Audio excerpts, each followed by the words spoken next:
Hello and welcome, Wargamers, to a very special Warhammer 40k episode today. Josh and Luka here from MiniWarGaming.com, bringing you the brand new Imperial Knights codex for Warhammer 40k 9th edition. In addition to the new Thousand Sons Army of Renown, the Warp Meld Pact. From the new Warzone Nachtmund book, Rift War. Two birds, one stone today, 2,000 point Eternal War Battle Report. And paired with this battle report, head on down into the MiniWarGaming vault to watch the Chaos Knights face the Army of Renown of the Coven, because Talos love to give hugs. Make sure you check the link down below, and if you're not signed up already, you can get a 7-day free trial where you can watch all of the cool things we do and all the shenanigans and antics that we subject you to.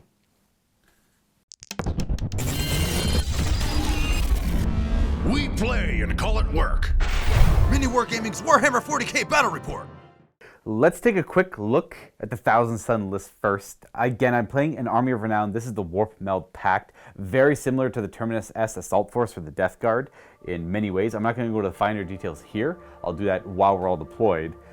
But we will be playing the Cult of Time, if anyone's curious. We spent a couple of command points on additional relics as well, and 1 command point on an additional warlord trait. So we're down 3 right away, we're at 9. Leading it all, we have an Exalted Sorcerer that will know Tzeentch's Firestorm and Doombolt. He will be the warlord, the overall warlord. We're going to give him the Immaterial Echo Warlord trait and the Umbralific Crystal as a relic. We had a few points left over, so we upgraded him to be he's a man of change, an extra 15 points to increase his stats a little bit. I only really had 15 points to play with. And of course, he will be upgraded to be on a Disc of Tzeentch, like his Exalted Sorcerer beside him, who will know Glamour of Tzeentch, Doombolt, and he will have the Helm of the Demon's Eye, giving him the 2 out of the 3 artifacts there. And High Acolytes for the Warlord trait. From the Warp Meld Pact, the Manipulator of Reality, which I'll describe later since it's brand new. Moving on to troops, we have 3 identical units of Zangors. They are all 20 strong with the Bray Horn and a Herd Banner. And I'm running all Zangor blades, no chainswords or bolt pistols. One of the main things I will mention here is I actually have to bring more Bray units, which are the Zangor units here, in the troop section than I bring of Rubric Marines or Scarabacul Terminators. So that's why I got 3 specifically. Because moving on to elites, we have 2 units of 10 Scarabacul Terminators. They're 430 points a unit. I've kitted them all out. So the Sorcerers will know Weaver of Fates, and then we'll have a pair of Hellfire Missile Racks and a pair of the Soul Reapers on them as well. And then just the Kopeshus and the 4 Staves. And then we have a Zangor Shaman, because I felt very fitting to have one. It'd be kind of crazy not to have one, realistically. He will also know Weaver of Fates, and he will have the 3rd artifact here, which will be the Diamond of Distortion, which a Zangor Shaman must take, and that's from the Warp Meld Pact. And because they have interaction and a lot of fun in this potential list, we have 5 Chaos Spawn, and we have 2 units of Zangor Enlightened with Divining Spears. That's it. That is our Thousand Sons list. Let's go take a look at the brand new Imperial Knights and what exactly Josh is bringing. Now we're going to take a look at some brand new Imperial Knights. There's a lot to take in. There's a lot more options than there used to be. So I'm going to do my best to describe everything, but some of this stuff will come up obviously as it takes effect. I will be running House Raven today, a Questor Mechanicus house, and leading the force I will have a Knight Castellan. Starting off with actual things I'm paying for here, I will have 2 sets of twin Siegebreaker cannons and a single pair of Shield Breaker missiles. For a Warlord trait, we went with Ion Bulwark, so that's the 4-up invuln save against range attacks. And then I also wanted to try to make use of the Exalted Court rules as much as I could, so I have upgraded this fella to be a Master Tactician. So the main thing here is I get to select 1 Questor Mechanicus Martial Tradition that no model in the army has, and then he gets that in addition to the standard House Raven stuff. That tradition I'm going to pick is Unremitting. So each time a model of this tradition is selected to shoot, for the purpose of determining how many attacks are made by blasts, I double the amount of models in the target unit. So, I don't know, that sounds kind of neat. I should also make note that I had to spend a command point there to upgrade that knight to have a warlord trait. Moving over to my actual warlord, I'm going to have a knight paladin upgraded to have the melt-a-gun, and then he also has the storm spear rocket pod on top. For a warlord trait, I went with revered knight, which is at the start of the fight phase. If he's within engagement range of any enemy units, he fights first. And then because he's part of an Imperial Knights army, I start with an extra honor point at the start of the game. Ooh, cool, but if he dies, I lose an honor point. That being said, I don't want him to die, so I've upgraded him to have the relic of the armor of the Sainted Ion. He's got a 2-up save. Now, of course, my warlord, I should definitely have be a part of an exalted court, so I had him upgraded to being a princeps. So every time I lose an honor point, I roll, and on a 5-up, I don't actually lose that honor point. I don't know, he expunges it from the records. And then his Noble Exemplar ability is once per command phase, when I use my Bondsman ability, I can pick a Questoris class model that's not himself to get the bonus instead of an Armiger.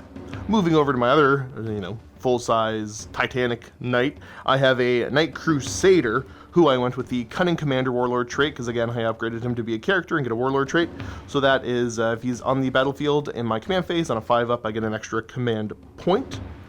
I have the Twin Icarus autocannon up top. Also upgraded him to have a Melta. And, we're bringing the court today, so Master of Vox. Which means that if he's on the battlefield, each time I spend a command point to use a stratagem, I roll a d6. On a 5-up, that command point is refunded. And then the Noble Exemplar ability there is when he uses his Bondsman ability, I can just pick an Armiger anywhere on the field. It doesn't have to be within the standard, I think it's 12 inches. Rounding off the list, I have a pair of Armiger Helverins that have been upgraded to have Meltas on top. And that's my list. That's it. New Imperial Knights. With that underway, let's go take a look at the mission that Josh and I will be playing for the day. Data Scry Salvage will be the Strike Force mission we play. Now, there will be 6 objectives, as you can see here, none in the middle. In fact, they're all spaced out, 4 of them in no man's land, and then 1 in each player's deployment zone. And each player's deployment zone will be a Vanguard-esque style deployment as we deploy in the table corners opposite one another.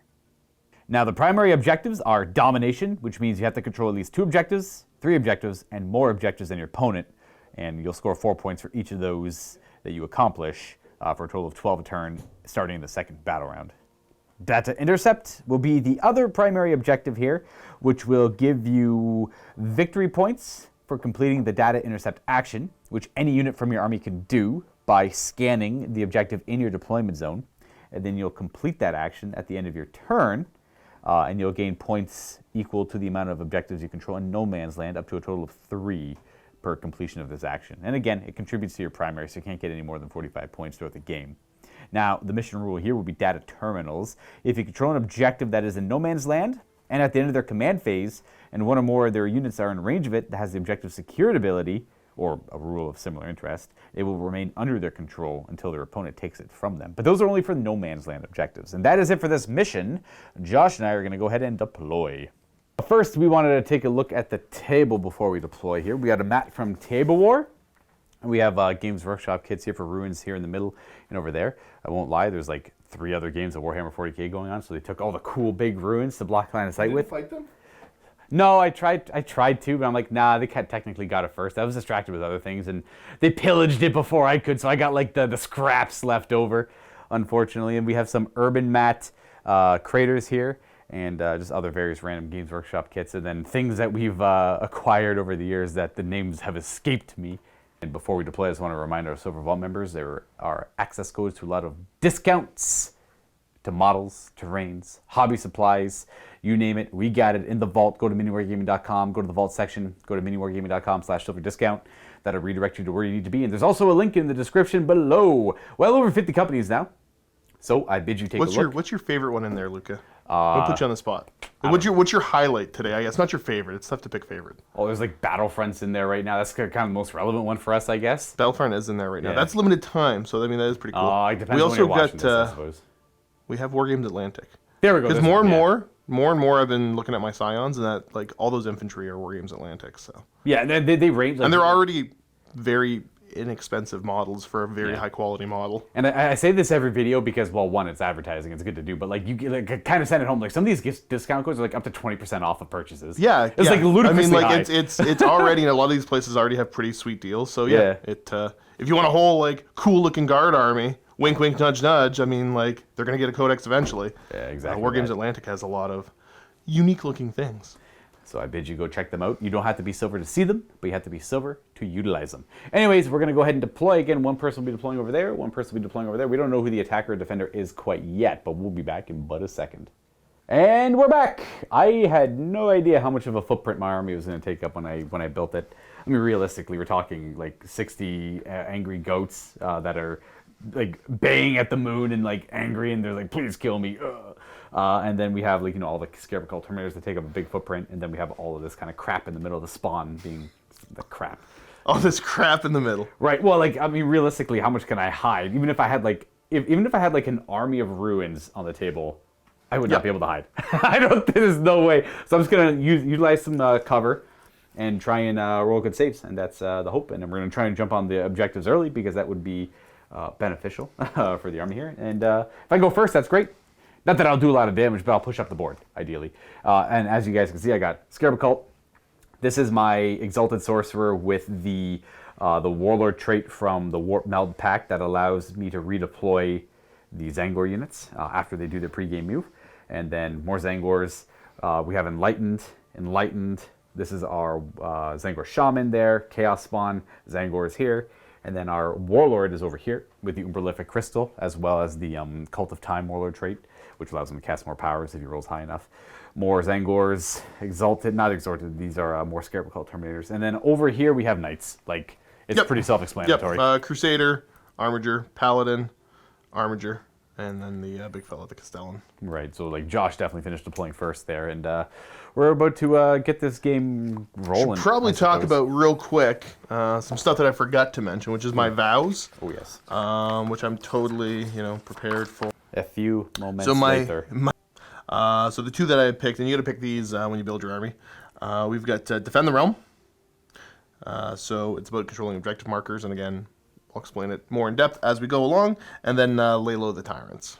Right. Because these goats are definitely tyrannical. I mean, yeah, it could be in a weird way. They're doing weird stuff here. The whole idea of the Warp Meld Pact here is they're a force of change, and they're all about the mutated aspects of Tzeentch and all that stuff. We got change is good. No, you can't force me to change. That's tyrannical. No. We'll see Things are staying the way they are. We'll see what the Knights look like after we're done changing them. The idea is to focus on the Imperial Knights for this game, but I'm going to go over what the Warp Meld Pact is. If you're unfamiliar with it, maybe you're a Thousand Suns player. It has a Zangor army build though. You must have Zangors to make this work. So you lose Brotherhood of Sorcerers, so I don't get +1 to cast any psychic powers anymore, and all Arcana Astartes lose their invulnerable save, but the Terminators just have it built in because they're in Terminator plate. So, but on the flip side, pretty much all Exalted Sorcerers, Infernal Masters, Zangor, and then Zangor units gain a rule called Touched by Tzeentch, which gives them a 5-up invulnerable save, which is huge. All these Zangors have a 5-up invulnerable save, a 5-up to ignore mortal wounds, and then they get a pre-game move of up to 6 inches.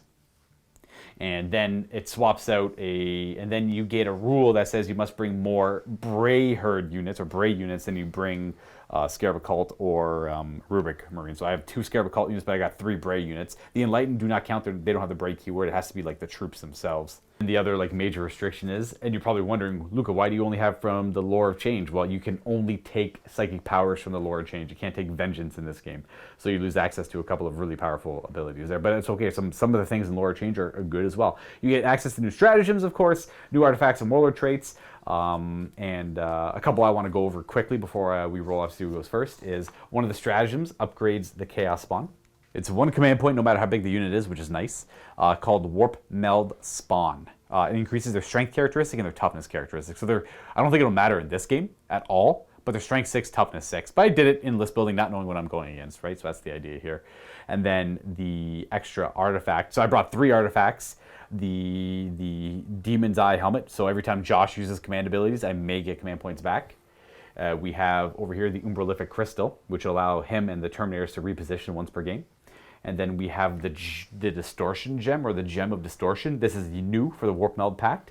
It's in my command phase, I pick a Zangor unit within, I believe, 6 or 12, and they get a 4-up invulnerable save until my next command phase. All right, it was 9 inches. Of course it was 9 inches, and it can also target Spawn if I wish. So Zangor or Spawn within 9 of him, and the Shaman must take it. It's the Diamond of Distortion, not the Gem of Distortion, though that's technically also correct. And I guess we should go over our secondaries quickly, because we are playing Eternal War. All right, now to go over some of my secondaries here quickly. I was going to go with Mutate Landscape because it seemed very fitting for the mission here. But Josh also had 3 characters, so Psychic Interrogation's pretty enticing as well. They're both like equally good. I should have probably gone the Mutate Landscape, but the Interrogation sounded funnier to like interrogate these Knight Princeps? Are they called Princeps? No, Princeps is a rank. Yeah. I believe. So I don't know what the pilots are called, and I don't know if it's different between Imperialis and Mechanicus either. Probably right there. So I want to interrogate them. I want to know what their brains know, and all that good stuff, and the secrets of the Imperium. So I went with that one, and then we went with Titan Hunter because I got Titans on the table, so I want to kill Titans. If I don't kill them, I don't kill them. Whatever. Again, the focus here more is about showing the rules off of the Imperial Knights, not so much like tight Eternal War gameplay. But Eternal War is a great landscape to show off the capabilities of a new army. Oh, and to the last, because I got some pretty chonky units. Not knowing what I'm going up against, it's rather hard to remove 10 Scarabocol Terminators. Now, the Knights, per se, might actually have the capability of doing it. I'm going into this relatively blind, so I don't know what you actually have access to. But I'm going to try and make it as difficult as I can. That's fair. That's fair. Yeah. There's a lot of like extras going on with the Knights. So like the big thing is all the stratagems. I'm going to do my best with stratagems. Yeah. So this is going to be rough. It's going to be rough, that's fair, okay. So I got grind them down. That makes sense for Knights. Because I mean, I should be trying to kill more stuff than you kill of mine. I think you'll succeed at that. I mean, like I hope I do. Other than that, I've got to bore the witch because like, hey, get away. I guess Psychers. I don't like nerds. And then other than that, I've got it's not Defend the Realm. It's Yield No Ground. Yield No Ground, which is the unique Knight one, which there's 3 different components to it. Mm-hmm. It's kind of tied up with the oath, so I want to make sure I get this right. 2 victory points will control half or more of the objectives. There's 6 on the table. And 1 or more Imperial Knight models from the army are within range of each of those objectives. Sure. So, like the Knights That's have fair. to go hold objectives. So I'd love seeing 6 objectives on the board. 2 victory points if there's no enemy units wholly within my deployment zone. Okay. And then 1 as long as no Imperial Knights ended the turn closer to my battlefield edge than they started and nobody fell back. Okay, fair.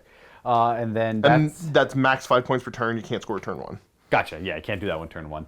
I was going to say something, now I can't remember. Maybe this was probably not it, but it's what I thought of right now. Disclaimer for Thousand Sun players out there, if you're a veteran. I am not. This is like my 3rd or 4th game playing them, and this is a new army of Renown, and I've never played with the weird mutations before. So I'm doing this mostly to show off this stuff and have a little bit of fun with it. I wonder like how many Thousand Sun players have that many goats just laying around. I have no idea. Our collection is mostly because Matthew liked them in Age of Sigmar. Yeah. But they do go back and forth rather nicely. And we only have 10 with chainswords. Not that I actually rather the Zangor blades myself, but and I'm sure a lot of people at home do as well. The enlightened aren't bad, but I like the spawn. The spawn are fun here. Anyways, that should be it for this game. We're gonna roll off now to determine who must go first. Yes, I think we're there. I believe we're there. And I got 4. Okay, that's a respectable roll. Oh, not 6. as good as a 6 though. Okay. All right. I wasn't prepared for that. Okay, well yes. I was supposed to do my pregame move, which I immediately forgot about. Just do it. Yeah, I was gonna do it anyways, and then I do get to redeploy up to 3 of my Zangor units after the move. So everything was just gonna move forward. It's only 6 inches, and I'll show you where it all ends up. That is exactly what I was forgetting about. That is it right there. Yeah, there we go. We have moved. So obviously, move forward, repositioned, and the characters get it as well. So there's we repositioned. We had one guy move out of that spot in the corner for the Enlightened, and then the Zangor Shaman took up that spot, so he's within range of both of them, in case I need them when that comes up later. And then I get to pick 3 units to redeploy anywhere in my deployment zone, or stick them into strategic reserve for free. So I will take this unit of Zangor Shamans and put them into strategic reserve without spending command points, and that's the Warlord trait on this guy. So that's done. I don't have to worry about remembering that anymore. Easy peasy. It essentially cost me 1 command point to put them into reserve, which is okay for their command points. And then I should note to the last, that's what I forgot as well, is my 2 Terminator units, because they're 430 points. And then all of the Zangors are the next highest, so I have to pick one of them. It'll be the one in strategic reserve, which will be the to the last target. So make them a target to threaten later on. And they will show up on turn 2 or 3. If I'm to be realistic, probably 3. All right, well, the score is currently 0-0, obviously, first turn, and 8 to 7 command points because we spent so many pregame. Good luck, man. Let's start. Thank you. Oh, you know what? Thank you. You're at 8 command points. I should have probably shown that off. Okay, There you well, go. but I'm not. Oh, what's going because of my vow, and I'm honored. Also, I'm at 2 honor points because of the... Do you start at 1? Typically, you start at 1, but then I get to start with the extra 1 because one of the warlord traits that I took. So I'm at 2. And then since I'm honored with one of the oaths I made, I get 2 command points instead of 1. Oh, okay, that's good. So- That's right. That's really good. I should be at, what, 9? 9, yes. And also, there's a cunning commander on the board, so on a 5 up, dang it, I would have got another command point. Okay, you're at 9. All right, now, this is about trying new stuff off and showing stuff off. At the end of the day, I don't know if Luka and I care who wins. So I'm going to do my best to describe things as we go. There might be some adjusting of things as we go, and I want to kind of show that off as honestly as possible. Because I'm going to do my best for the stratagems, but there'll be a lot of reading and rereading. So Gotcha. fair warning for everybody that expects me to be an expert in all of this right away. We'll try and hide it as much as we can. With the, No, I know. No, that's what I'm saying. No hiding. Oh, no hiding. no I will hiding. show you how I experience this new book, as I experience this new book, and hopefully that will help you to jump already- into the book quicker. We already went off the 2 O's you took, right? We talked about that. Yeah, we talked about the 2 oaths that I Okay, took, perfect. which I can't remember the names of them right now, but it's the. I'm trying to kill characters, vehicles, monsters, all that kind of stuff, and then I lose honor points if I don't kill at least 2 units. Which Is that a player turn or battle round? I'd have to take a look at that if I'm being perfectly honest, but I want to say that that's battle round. Gotcha. And then the other one is to do with holding objectives. Gotcha. Okay. So I'm going to get honor points if I hold, I think it's more than half the objectives.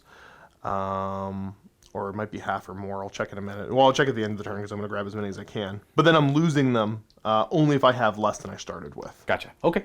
Fair. I must start handing out some bondsman abilities. These are the Knights to Armiger rules. Yep, so we're going to have the Crusader give the bondsman ability here, and the Armiger's ballistic skill goes up by 1.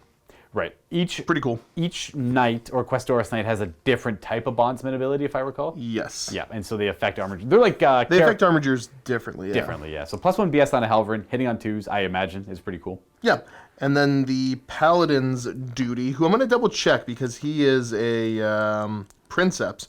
He can hand that out to Questoris Knights, but I'm not sure if it's only once per game. Oh, he's like a pretty high ranking. He's the yeah. high ranking one, Gotcha. the highest ranking one that you can take for Mechanicus. Yeah, it says once per command phase, so he's going to be handing Paladin's duty off to the Crusader, and that allows me to re-roll a hit roll of 1 and a wound roll of 1. Okay. Is that like per weapon, or is that just when he goes to fight or attack? Until the start of the command phase, each time the model makes an attack, he rolls a hit roll of 1 and a wound roll of 1. I'll go for the thermal cannon. Yeah. Right on. I think that's the end of the command phase from what I can tell. That's not bad. Could be worse. There was some cool stuff. That was neat. We're going to go with the Crusader, who's going to go for a little run. He's gonna run. He's going to run because House Raven gets to... they ignore all penalties. when What they do does this kind all of stuff. what does all House Raven do actually? 'Cause Yeah, I so don't know either. what it is they're ignoring any penalties when they move or advance. Right. And then also when they go to shoot, they ignore all penalties to do with any of that stuff, and they count as having remained stationary. So okay, gotcha, perfect, yeah. So they're They're very still the fast mobile. ones. Yeah, that's the idea. Yeah. Did you do Order of Companions on anything? I didn't do Order of Companions because now that's a pre-game thing you can do. Right. And I already spent a ton of command points, and it seemed neat, but I'm like, Okay. I wasn't 100% sold on it. Gotcha. That means that's more command points I could potentially gain from using other stratagems. Yeah, and hopefully I keep racking up command points all over the place. Like I can get up to 3 every turn, That's kind of cool. As long as your honor dictates it. as long as I'm honored. Yes, yes. All right, so we're gonna start with. Start with this fella here. Gonna And go all- for. I was gonna say all knights movement characteristics did go down They did go down. Yeah, so Yeah. they're move 10 now. instead of what they were before. Moves an extra 2. Nice. And another part of that rule for House Raven, they when they go to move until the end of the shooting phase, they ignore everything that like augments their movement characteristics as well. So they would ignore. It's very similar to the inexorable advance of the Death Guard. Boom. Can they charge afterwards? No. Okay. No. There's that then. It's just for the shooting components of it. Understood. Boom. So not slowed down by terrain, which is good. I mean, I like that. That makes sense for a knight. Is that only Raven then? I suppose. Yep. Yeah. Okay. The little Helverin that is going to advance as well. He'll go an extra 5. That's what I wanted on him. It's all knights that do this, right? It's It's all anything that's an Imperial Knight in House Raven. Yeah. dope. And fast he goes. Now Helverin's also went down to 12 from 14 inch movement. Boom. So he's going to go over there. Did he get the objective? No, he's not able to. He wasn't able to. No matter what he rolled, he wasn't going to be getting that objective. If anyone's curious, he's about 5 inches away from the edge of it, but still safe over there. The paladin shall sound the advance. It goes an extra 6. Nice. Fast boy. Oh, they're being homies. They're friends. honored friends. They're honored friends. They're honored friends. All right. We'll go with the. I keep wanting to say Dominus because it's the class that I'm thinking of more and more. So the Castellan. But pardon me when I call him a Dominus for the rest of the game. He goes an extra 5. Oh yes, I like these fast knights. This is cool. Hello, big boy. This little armorer who could back here is going to just stay within 3 inches of the objective back there. Would you like to perform the action? Or do you want a bomb shot? So if you perform the action for this mission, data intercept. So he's trying to scry some data using the console behind the crates there, and you would gain 2 victory points this turn. I mean, that's not terrible because I'm going to be a little bit stressed about victory points. Like, his shooting is kind of cool, but yeah, you know what? I will be doing that action. All right, there you go. And now knights don't inherently have a way to perform actions and shoot unless you're a specific... There's, from my understanding, they're the only real easy way to do it, at least for the knight houses I play, would be if I brought a preceptor. That's one of the knightly teachings you can say, like, hey man, do this, but still shoot. Gotcha, okay. Essentially the pilot there is too preoccupied with the computer systems inside of the suit and trying to scan for data. So that will get the knights some points right off the rip though, which is good. We're on to the psychic phase, which we're done, which is great. Sick, Glorious. Sick, awesome, I love this. That won't be the same for my turn. No, it's not. I'm gonna go take a nap when you have your turn, friend. It will be shooting phase now. All right, you know what? I'm gonna just start blasting, and hopefully this works out. So we're gonna start with the Crusader, who is gonna be declaring all of the shots into the... Those are enlightened. These are Zangor enlightened. Yeah, they are the target of my displeasure. Okay. But I will throw the thermal into these fine gentlemen here. Yes. I'm not going to use any stratagems. I'm just going to weather the storm. Okay. I forget, as part of the touch by Zeech, the spawn would have had a 6-inch move to it. All that did is just they moved up and around there. It changes nothing. It won't change Josh's shooting. He wants to bomb the shots at the fast-moving guy so they can't jump on the objective. Yeah, so we'll start with the thermal cannon here, which is 2d3 now. Okay. Instead of d6. That's better.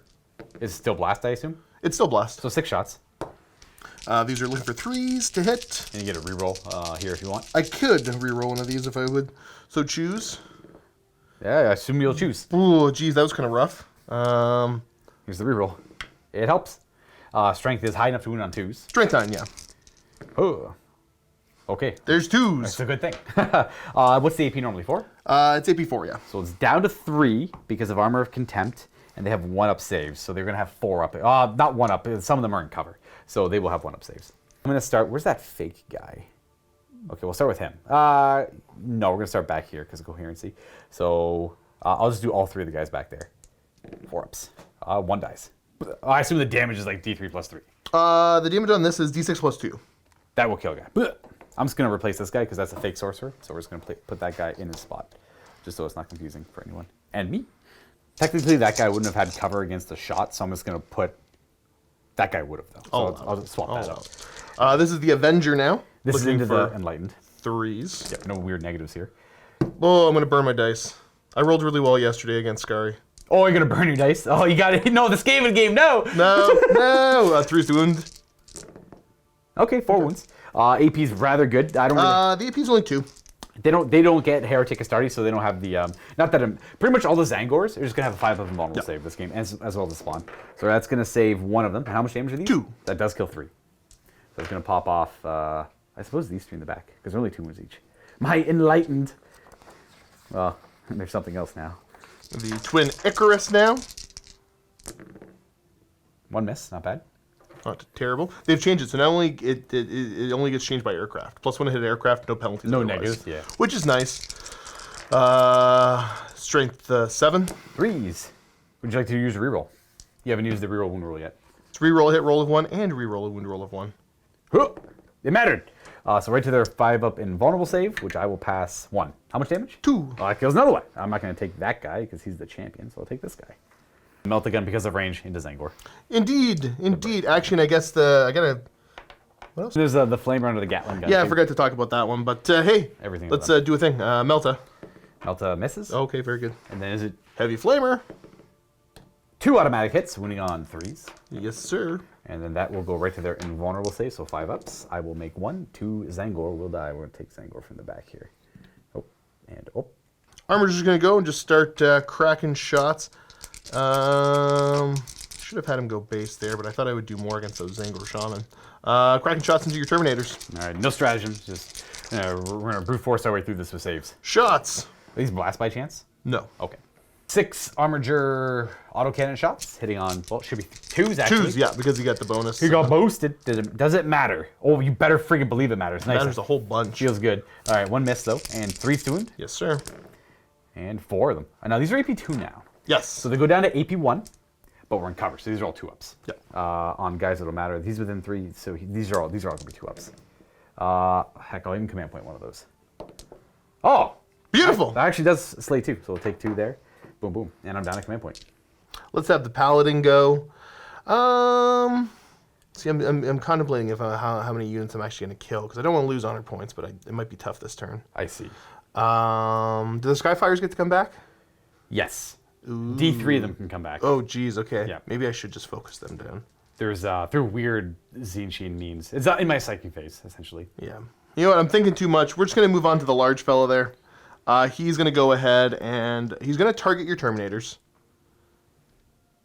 Or should I target those Terminators over there? Yeah, what the heck? You only live once. The Meltas that are in range to shoot straight ahead are just going to be shooting straight ahead. Zangors. And the rest of the guns are going to go ahead and shoot into these gentlemen here. Oh, wow. And I'm going to pop a 4 command point stratagem. Every time I spend a command point on a 5, I can get it back. Okay. So let's see if I only spend 3. You spend 3. Cool. And I got the Demon Helmet, so every time Josh uses a stratagem, I get a command point on a 5. I do not. All right. So it costs Josh 3 command points to do this. This is calculated targeting. So unmodified wound rolls of 6 do mortal wounds equal to the damage of the weapon. Gotcha. And I will be spending 3 command points on Unwavering Phalanx to reduce the damage characteristic of all the weapons by 1. Yes. Which puts me immediately down to 4 and Josh at 6. Anyone's curious, Josh has line of sight through the ruins because he is towing the ruins, so therefore he can see through them, and I cannot benefit from them. Very hard to elude. I would like to say House Raven because they're very fast knights. They're pretty quick. They are cool. I'm not a Questor Mechanicus guy, but this is my chosen Questor Mechanicus faction by a long shot. Here's the supercharged plasma. Now it's maximum shots because it doubles the amount of models in the unit for the blast purpose. Correct. So I have 14 models in this unit, so it's over 11. That's so kind. It's very good. Ones are bad. Because you take a mortal wound. I take 2 mortal wounds. Oh, they changed it. Eh? Yeah. All right. Well, don't roll many ones. You take 6 mortal wounds. Ugh. Is it? It's not per, is it? That was just 6 mortal wounds on him. Okay. That was 6 mortal wounds. He starts at 30 technically, being Mechanicus. Okay, so he's at 24 wounds. Yeah. And then he should wound on 2s. Yes, sir. Boom. It's a couple. 3 1s. 3 1s. Oh, but pretty there's rough. a 6. There's a 6 in there. There is a 6, so that's... Is that instead of, I assume? Be 2 more wounds after all of this is said and done. So that's 4 saves at AP4, I assume? AP4, yeah. So it's down to 3. I have a 1 up. So the guys touching the cover will gain a 4 up save. So we're going to go him first because he's a regular guy. 4 up. That one there. That one, I guess, sure. He'll die. And then this guy will be next. He's got a 5 up. Oh, he tanks it. So just that. Then I take 2 more wounds. Yes. Okay. Well, we're going to put it on... I guess this guy. He's got 1 wound left. I still don't lose the special weapons yet. He's the last non-special weapon dude. Here we have 8 million other shots. All the siege breakers. Oh, they're not the random shots anymore, like 2 each? Well, they're heavy 2d3 blasts. Okay, so Yep. it's... Oh, blast, that's right, so max Yep. shots. They're the same, gotcha. I'm picking up what you're putting down. Oh, my dice! That's not ideal either. That's kind of rough. 3 wound. Indeed, good sir. And that's 2. Pretty bad, but there's a 6 in there. It's D3. Is it 2 damage now? They are just straight 2 damage, yeah. So that's only 1 mortal wound? Yep. Because I reduced it by 1. And then this is, what's the AP? It's like AP1. No, I make that. Okay, Yep. so I take 2 more mortal wounds. So this guy dies. And then... No, you only took 1 mortal wound, because it was reduced. Oh, that's right. So that guy just dies, yeah. You're right. Yep. Cool. And the volcano. The volcano, that's the only thing I can do here is obnoxiously yell so I roll better. So show me 3 stat! There's 3 shots. Oh, Dang it, why? There's so much potential! I know. I just need to roll a 6 here. That a 6 would be huge. Beard! I'm going to command point reroll that. Oh, okay. On a 5, I get a command point back. Huh. I do. Okay, very good. Beard! Oh, geez, that still wounds. Strength 10 or 12 or whatever? 16. Okay. Oh, yep. Yep. AP5 doesn't matter if I have cover or not. So we're gonna put on this guy. So invulnerable. No, he dies. Cool. I'm gonna point out the fact if I could roll even like half decent there, that weapon is 8 plus D6. So that would have been a minimum of 9 mortal wounds. 9 mortal wounds. Yeah. On a 6 to roll there. Yeah. But I still get my unit. I'm happy. I got the shield breaker. Oh yes. Is it still like once per like one shot each? Yep. Okay. Yeah, one shot with this bad boy. That's a miss. Okay. You got to resolve the 4 melta guns into the Zangors here in the middle. Ain't gonna lie, little on tilt right now. Well, so like that's like a 607 point unit, 4 command points, and he killed 2 Terminators, or I think 3. I think it was 3. There was so much. I'm gonna keep saying the word potential. Well, these are probably one of the most durable units in the game. I know, Yeah. but this was potentially a good way to deal with them. 3s, Hey, 1 miss. and then 2s to wound, but show me the beards. Because he has mortal wounds. Okay, cool. So I have 2 regular saves. Yep. Which are invulnerables, which I will make neither. So that's 2 DI guys, and that does D6 mortal wounds, Yes, it does. which is weirdly good here. That actually just kills 6 of them, which I assume would just spill over, because I don't see why it wouldn't. So that's 6 of them dead. From 1 melta shot. Okay, so as disappointed as I am, he didn't do more. That's probably good for the game moving forward. So Yeah. I'm trying to control my salt, but I think you see the utter potential there of what he could do. Still lots of dice to roll where you can do that again. Another shot There's at still, it. guess what? I get a bunch of command points, so you can still try to do it later. Yeah. And the Paladin. The Paladin, I really want to try to put, I want to reduce units, so I have to worry about less stuff. So I'm going to put all of the shots into there. I hate to do that, but it seems like the right call. Well, that's good because that unit could quickly get onto this objective. Yeah, which is a problem for I me. guess this one could too, so a character. But if they can kill them off, that's... Anything I can do to remove units, because I mean, like, I'm at such a deficit for the amount of units that I have And you have playing ran them Knights, so down like I got to as well. try to be somewhat disciplined in this. Fair. All right. So we got The rapid fire battle cannon. 2d6 shots, is it? Yes, sir. And it'll be... Oh, 9's pretty good. Show me 3s to hit. Jeez, my man. That's half miss. 2's to wound. Because it's got to be at least strength 8. Yes, That's sir. 3 wounding hits. These are at -2. I have 5 up and vuln on them. I make none. They're all dead. Okay.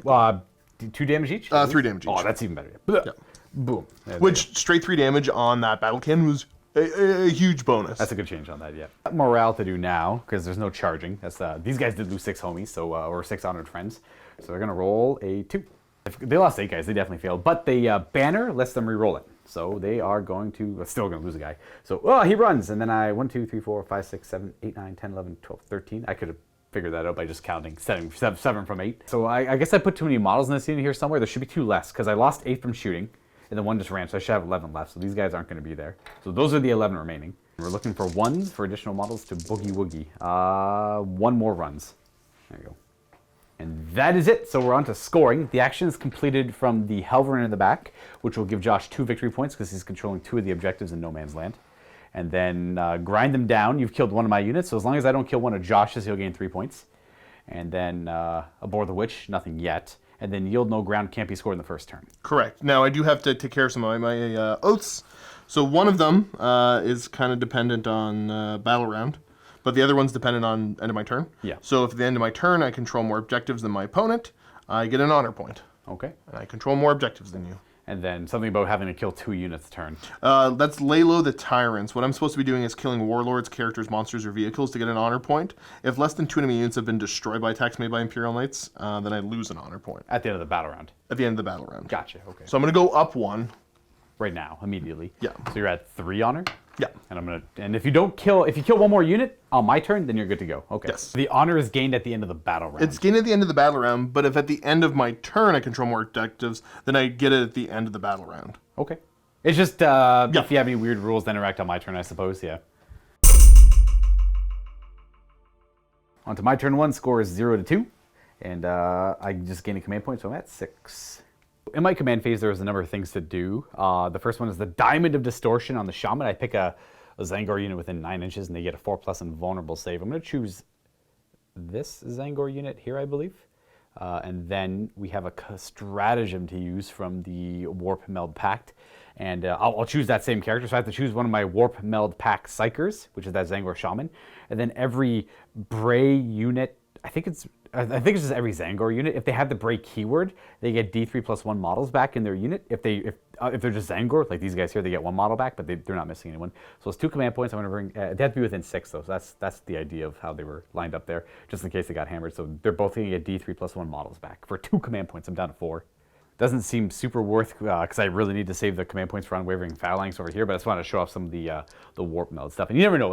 It's not the most efficient choice, I think, but it's still not a bad choice. So we're going to get D3+1 back over here. So there's 2 come back over there. And then D3+1 back over there. So 3.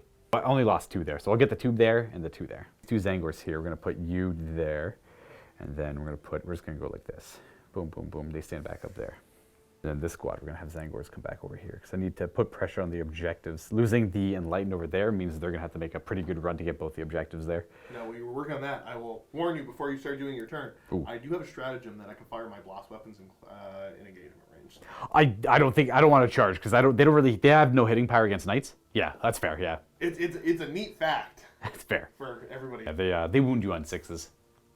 I just like if the plan was to tie me up or whatever. I see. Yeah. Whatever. I'm just talking about stuff, so I remember it now too. Okay, that's good. So that should be the command phase done. We got the Diamond of Distortion. We brought some of the Zangors back, so we're gonna go into movement. Yes, we will. We're gonna start by running these Zangors. Now they have a Brayhorn. They get +1 to their advance rolls. So I got a 3. We're gonna move them there like that. They're OBSEC because they're Bray units in the 1,000 Suns attachment, so they get OBSEC, which is good. And then we're going to advance the other Zangor unit as well. They don't really need to roll high, but they're going to get +4 to that roll. We're going to ignore the creator. We don't want to take the negative to the move, but we're going to get this model within range of the objective for OBSEC. We're going to get a few in range of that objective for OBSEC, and just kind of spread them out a little bit here, a wee bit. And then we're going to move the Shaman to about here, just so we can get within range to keep doing the same abilities. And then we're going to move the Enlightened, just tighten them up behind the crates here. The Shaman will go there. I'm not in love with that position, but it is what it is. I just want him to be near both the squads when that comes up. And then, so we moved the Enlightened. They just didn't move much, is all. And we're going to move this Sorcerer, I believe, to right here, because he's just going to bomb out some mortal wounds, even though there's defenses against it. Then we'll move these Terminators. They're just going to like forego the cover. They're going to try and hide as best they can. The spawn will advance. An extra 2. These guys are set up to go have a really good time later on in this game. That should be it for moving on this side. The last thing I want to move over here, the Terminators are going to move forward a wee bit and get some cover. Got some slow lads over here, and I forgot this Sorcerer who would like to... What does he want to do? He's already done his job, so we're going to have him fly over here, I guess. There. Done. We are on to the Psychic phase. So, we gain 1 Cabal point. We get 3 from this guy, 4. I'll be right back. Just double checking things. Yeah, he's only worth 1. He's the same as the Scarab Occult Sorcerer, so that's 3 for the 2 Scarab Occults and him. +3, +3, so that's 9. But there's a new rule for the Warp Meld Pact, which is Strength of the Bray Herd. These guys actually give 2 if they're within 6 inches of a Zangor unit with 15 or more models, which is over here. I might combine them both, actually. As long as it's 15 or more models between units, I believe. It doesn't matter. I got 1 unit of more than 15, so we're going to get 10 Cabal points. That in mind, I'm going to go cast a couple of the powers that I know I'm going to do no matter what. It's going to be on these Terminators. They're going to attempt to cast Time Flux from the Cult of Time. I went with Cult of Time because I know it, and it seemed to, it has similar mechanics to this weird Bray Herd thing. It fits the theme. I dig it. Theme. So they're going to rewind time and try and resurrect one of their fallen brothers. We got it with a 10. That doesn't really matter how well I roll on it. I just get 1 Sorcerer back. Or, sorry, 1 Scarab Occult Terminator. He'll stand up 2 inches in front of the Sorcerer. We're going to move on to our Exalted Sorcerer over yonder. And he is going to... Actually, I wonder if I have to do that at all. Because he also has a power that I like. He's got Glamour, isn't he? Ooh, this could work. Yes. Yes, it can. Oh, but he's too far away. Dang it. I'm going to fudge one thing here to save myself a command point. Josh doesn't mind. He's oh, that's fine. Yeah, I don't care. I just need him to be within 9 of them. Because I want to show off one of the new Kabbalistic rituals. And it is Surge of the Bray Herd, I believe. It cost me 6 of my 10. It is the Bray change. So it's all about... Gosh, the sounds that these Zangors are probably making, and Can all you this. give us like a no idea of the noise? Times like 1,000. For whatever reason, like you couldn't obviously see it, but Luka like pulled his shoulders up really high when he did it. I'm trying to like make my voice sound different. Kill me. Now, all things considered, I think this one is not great because the way it works is well, it is actually nice because it does allow me to throw 3d6 at a psychic power, at a malediction, or a blessing. In this case, it's going to be a blessing because we're going to attempt to Glamour Zinch on these guys here. And because his other power is Doombolt, which I won't be using here. And we're going to put... it won't be, yeah, exactly. It might be still. Okay, it doesn't matter. He's going to throw 3 dice at Glamour Zinch on this unit of Scarab Occult. And this will allow me to allow... I heard it, I didn't want to say it. It gives him -1 to hit, but if I roll a 10 or more on these 3 dice, I get to pick a Zangor unit within 9 inches, which they are now, and bring back 2d3 of them. The Bray change. I got it. Nice. That's a 10. So that's going to give them -1 to hit, and then I get 2d3 Zangor back. 5. Okay, I take back what I said. That's a pretty good capitalistic ritual. So I've sprinkled them in there. Back up to a nice healthy unit. This is actually kind of cool. Army of Renown. I like everything that's going on here. Second power. I was debating on doing the Psychic Interrogation with him and then spending the command points so he could still shoot out a second Psychic power. But I didn't want to use up all my command points because I'm already at 4. So what I think I'm going to do is... dang it, I have to finish casting with him now because I'm a doofus. We're going to try to throw out a Doombolt here. See if we get it. We fail, unfortunately. I'm not going to bother re-rolling. Yes, that's fine.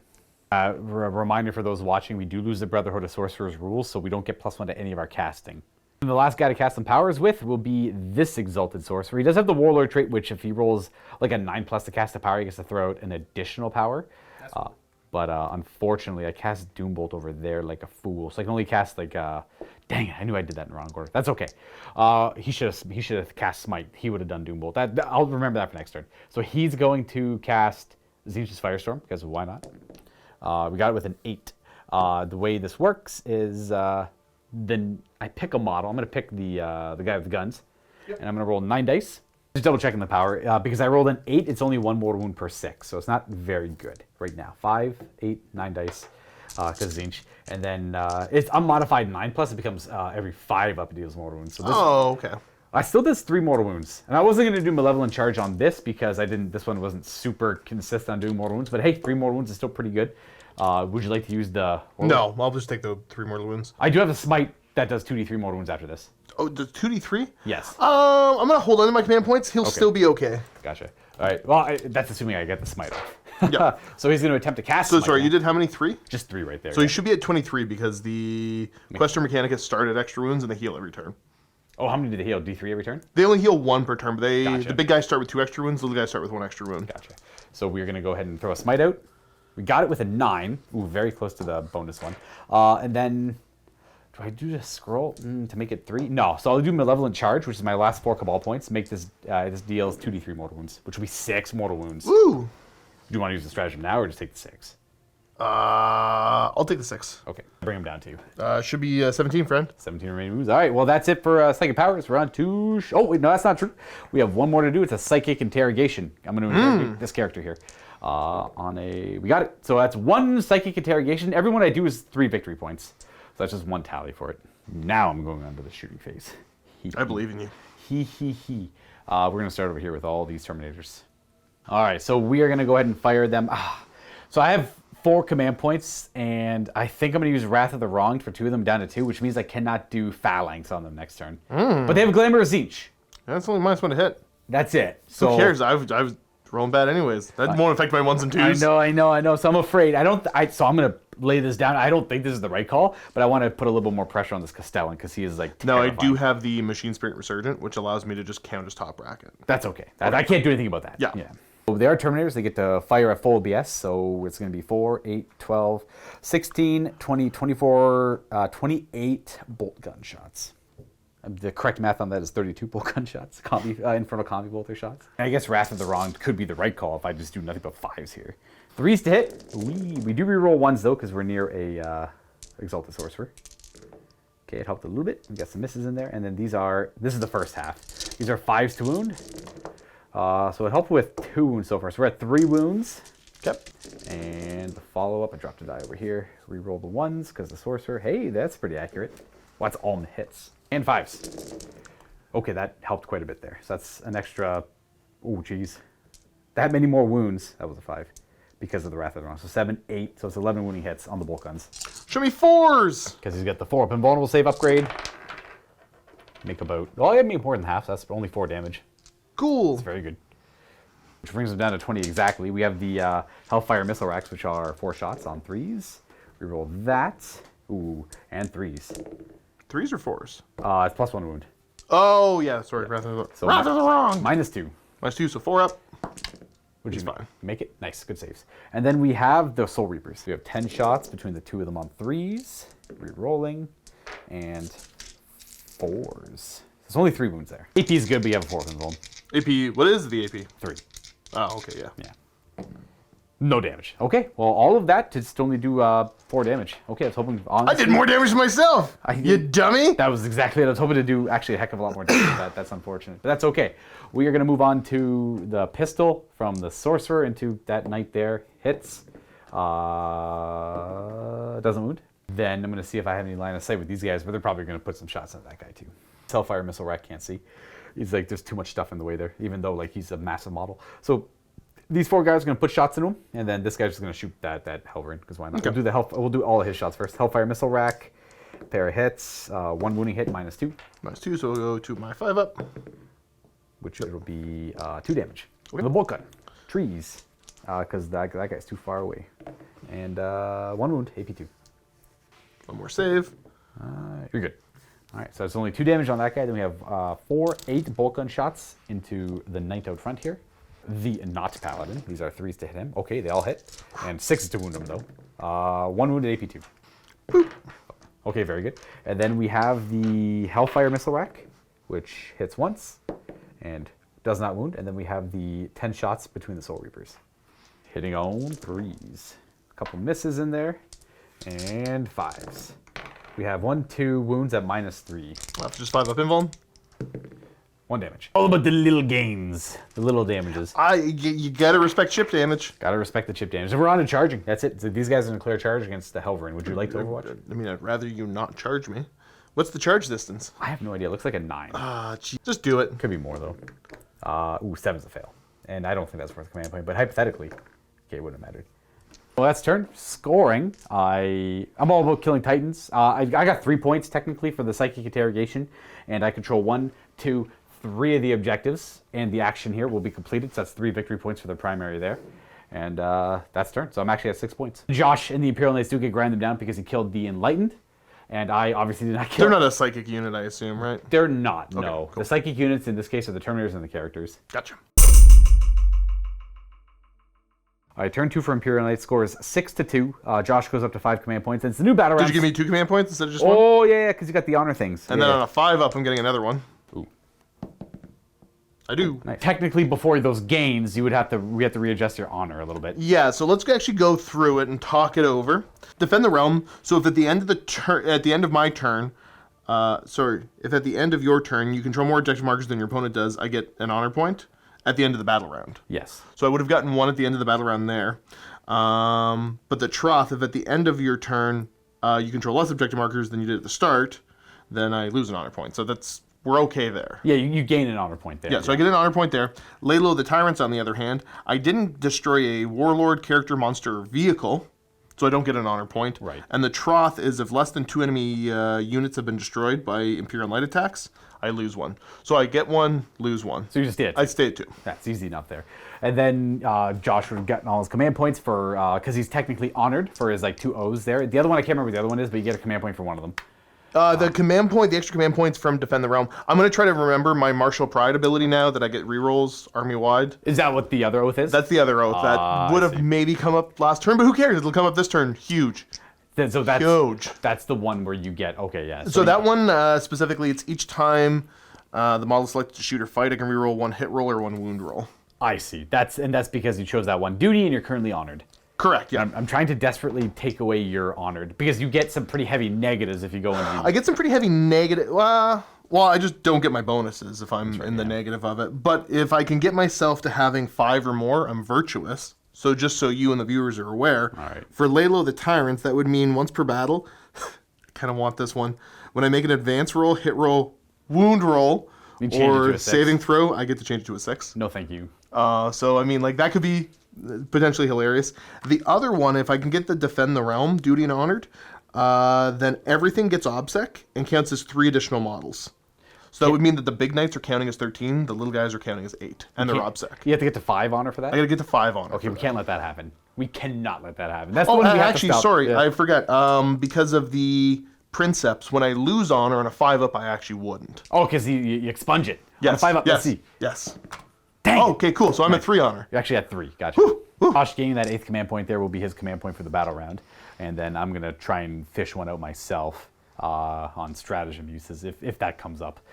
But that's it. Now, scoring, unfortunately, primary is denied because I control all the middle objectives. Yep. As is what this list would typically want to try to do. Doesn't do a lot of damage, it just swarms the board with annoying units. That makes sense. I just gotta keep pushing. Right. Ooh, Kill him. no, there actually is something I forgot. I thought I completed it. This doesn't change anything. The plan was they were going to put Weaver of Fates on them. They got it. So that just means they have a 4-up invuln save, as do they from the relic. That's what the whole plan was. Someone's like, Luka, you forgot to cast power with them? That was always the plan. There we go. We're on. And on to Command phase, the bondsman abilities. So he is going to give his bondsman ability to this fella here. That's the rerolls. One of the rerolls, And then he is going to give his bondsman ability to this little fella right here. which is +1 to hit. It's not +1 to hit, it's +1 ballistics go. Oh, even better. So if I can get a +1 to hit on top of that, Nice. also everybody heals a wound. Yes, so that guy is up to 12 from 13, and then does the Dominus heal too? Nope, Dominus still just heals 1. In retrospect, I regret not doing more with the relics, but I was worried about command points. Right. One of the relics says you heal D3 at the start. So he could be healing like D3 +1. Every turn? Oof. And there's a bunch of other interesting ones. I'm starting to see where I should have went with more relics, because I took a super boring one, but What, the 2-up save? the 2-up save, yeah. Oh, 2-up save is pretty good, though. It's, yeah. Round of movement. Yep, let's go for the big fella. He's going to run. Running. And again, he'll ignore the -2, because he's... Extra 6. So he goes... Does he move like 8 He moves then? 8 now, yeah. So, okay, he goes 14 inches. Into position to put melted guns into these guys. Indeed. No, it's the middle objectives if I had control of them. Like this one, I can't leave and still control with this mission, right? Correct, yeah. Okay. He has to hang back there. But now you control this objective. So if you want to perform the action with that Helverin, you'll get a victory point. Or 2, because you'll be... this guy counts as 5 models, and I only have like 1 in range of it. So, So we're just going to move him over like that. so now you control the very far outlying objective.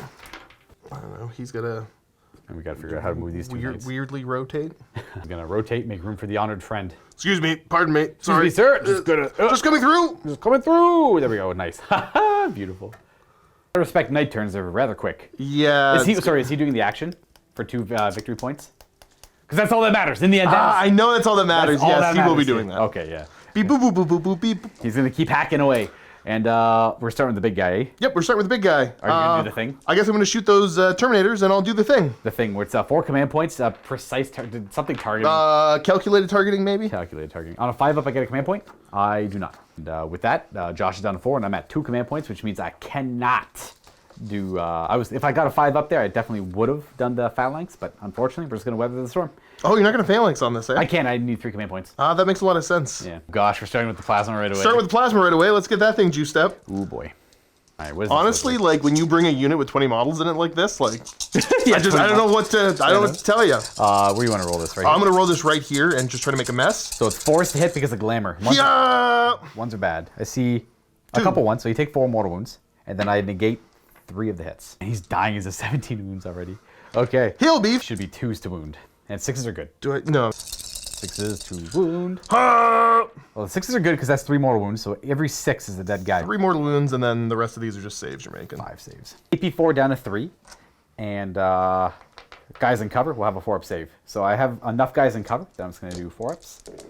Oh, you killed 5 of them with that. Huge. Huge. Okay. Well, I have to figure this out then. So it's definitely going to be you. And unfortunately, all the special weapons are the guys in cover, too. These guys will count, too, because we'll be going through this. So that's 1, 2, 3, 4, and 5, I suppose. And that's our weird-looking unit right there. Oh, that's what I get for not using Unwavering Phalanx. I could have saved half of those guys. You'll be there. fine. Yeah. Volcano Lance. 4s. Oh, got a couple hits. Very good. And 2s. Ooh. Might as well I'll use the reroll here. This is from the martial prowess thingy. No, it didn't work. These are going to be 5-up invulnerable saves. I'll put them on these guys here. Make 1 fail once. That guy's dead. Boop. 4 melt the shots. Boop. Got a couple hits and 2s to wound. A pair of wounds. There's a 6 in there. So I got 1 save to make, which I make, and then a D6 plus 2 more wounds. Yes. It'll be 3. I'm going to command point that. All right, you're down 3. And it'll be... Ooh, very good. So that's 8 mortal wounds. And then I get a command point back? I do. That's 8 mortal wounds. That's going to kill... that's 3, 6... and then he'll be at 1 wound. Yeah. And we have the shield breakers, well, the second shield breaker, unless you don't want to shoot it. No, I didn't declare it wasn't, so yeah, we're going to go with the siege breakers. So they're 2d3 shots apiece. They're still max shots. They're still max shots, so I'm still throwing 12 dice. Looking at 4s to hit. And 3s to wound. Indeed, good sir. These are only AP 1. But there's There's a 6 in there. 2 mortal wounds. You get 2 up saves against all of the other ones, and then there's 2 mortal wounds, so that guy's dead, and this guy will have a pair of wounds left. Okay. The shield breaker. Break his shields. Hit. It hits. And wound. Wounds. That's just mortal wounds coming through anyways. Oh, how many? Just D6, I believe. don't roll a 1. You didn't do it, so he's dead. That's quite a bit. So that denies me 5 points for to the last. And then Josh killed a psychic unit, which I think is 2. I'll double check. Not bad. All right, so as I said to Luka earlier, I'll shut up now. That's pretty good rolling. The belly aching will stop. Yeah, fair. Well, I mean, for a couple minutes. I mean, to be fair, it's characteristic of all knight players out there. Belly aching? When it doesn't go well for them, and then like, oh, hey, cool, knights are fun. Oh, it goes well for them. Damn right. I guess that was okay. It's swingy. We know it's swingy. That's the nature of knights. So like, it obviously it feels 100% it is. really bad when like a 600-esque, like 650-ish. No, I don't think he's. I don't even know if he's that bad. I'll tell you in a minute. 625 these days. 625, yeah. With I guess this loadout, but when that doesn't do anything, that feels real bad. Yeah. That's him resolved. We have That is. We have 3 more models to resolve for shooting. This fine gentleman right here will pop shots into the Terminators. I could unwaver. I do have the CP to unwaver them because they're a small squad. So Okay. this would make all the shots down to. It only costs 1 command point for their size. You know what? It is what it is. I don't think he's got other valuable targets he can see right now, really. So sure. I will unwaver. Okay. Cut it 2. It's only 1 command point for their squad size, and bring on the shots. Okay, we'll start with the Melta. 1 big Melta. That is a hit, and this might be a wound. That is a wound. It's AP 4, so I'm just gonna go to like my save, which I will fail because it's 3. Yeah, so that's so it's -1 damage. D6 plus 2, probably. Actually, no, it's just D6. D6, -1. -1. Oh, still 5 damage. That pops 1 off. Do I have a regular guy in here? I do not, but I'm just gonna lose this guy all the same. Okay. Do it's him, but I don't want to lose him yet. 43 with the cannon. Here we go. Boop. Oh, nice. I'll Max get shots. max. And 3s. Now you do get to reroll 2s. Oh yes, you get the extra. Yep. Yes. Would you like to use a reroll here? I get to re-roll a hit roll and a wound roll. Reroll or wound roll. Well, he get the. Oh no, so you get the +1. That's what I'm thinking of. But it's your martial thing for the oath. I'll re-roll, hit roll, sure. Yeah. Hitting on 2 is a little more likely, I guess. There you go. Yeah. They're both the same. Doesn't really matter. Just make sure we get it out of the way. And then these wound on 3s. All right, couple misses. These are going to be 8 saving throws, which are at -2. So down to -1. So these are all 3-ups. Gotcha.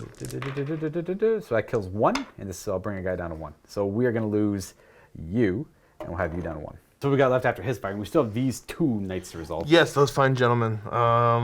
We're on to the paladin. Yeah, Or we're gonna have the Crusader, I think he's Yes. called. Yes.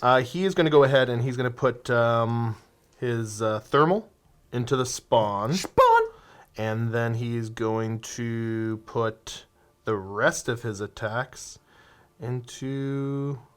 it might be the spawn, actually. Oh, okay. Maybe we'll just try to get rid of them. Spawn. Yeah, scratch that. Thinking about it more and more, I'm going to start with the Paladin. He's going to put all of his shots into the spawn. Spawn! We'll do the missiles on top first. No negatives, so just 3s to hit. You get a reroll if you need it. I'll take a reroll there. Okay. Okay, very good. We got very good. Sweet, sweet. Then this should be strength 8, so 3s. That is okay. Cool. Battle 2d6 cannon. with the battle canonin. 6. All right. Not bad, you know. This should be 3s. 3s to hit. 1 miss. Ooh, good. Nice. T6, so 3s. Yep. 2 fails. So 3 saves. They're spawned. They have invulnerable saves because we are the pact. It didn't matter, though. 3 damage apiece. So that kills 1 in some. Lose you. Boom, and I'll put you down to a wound. We got the Stubber and the Meltagun. Yes, Stubber indeed. first. 3s. Okay. We got a hit. Very good. And, no. 5s, I believe. 5s, 2 in there. And then we have the singular Meltagun. Indeed, good sir. That is a hit and wound. Okay. And then invulnerable. No, so that kills off this one when we spawn. Then we're gonna have the big fella go. So the Crusader is gonna go ahead and these are both tempting targets. They both have 5 up invuln saves, eh? Currently, yeah. Yeah, and they reduce damage by 1. They reduced by 1. They're just 4 wounds. I'll shoot into the Terminators. I'll try to get rid of some of them. Just everything. Against my better judgment, yes, I will go everything. This is the Gatling. Looking for 3s. And then should be 3s. These are -1. These are going to be 3 up saves, which I'll fail 1. What do I got? A command point over there? I'll re-roll that. I think. There we go. We were good. Cool. I'll have 1 command point left. Auto cannon up top. Yep. 3s. Okay, we got a hit. 3s. That's a wound. AP 2 normally. Yep. Only AP 1. Oh, I passed. So I them. think you passed. I'm gonna check now. Wait a second, they're all -1 damage. Oh, I have 2 up saves against all this because they're all 1 damage, so my save goes to a 1 up save. Oh, And then I okay. can Well, run. it's good to know then. So I get the command point back. There's no point to re-roll it. We'll do the Heavy Flamer. D6. Ooh, 1. Boo. Wound. 2 up. We're good. Okay.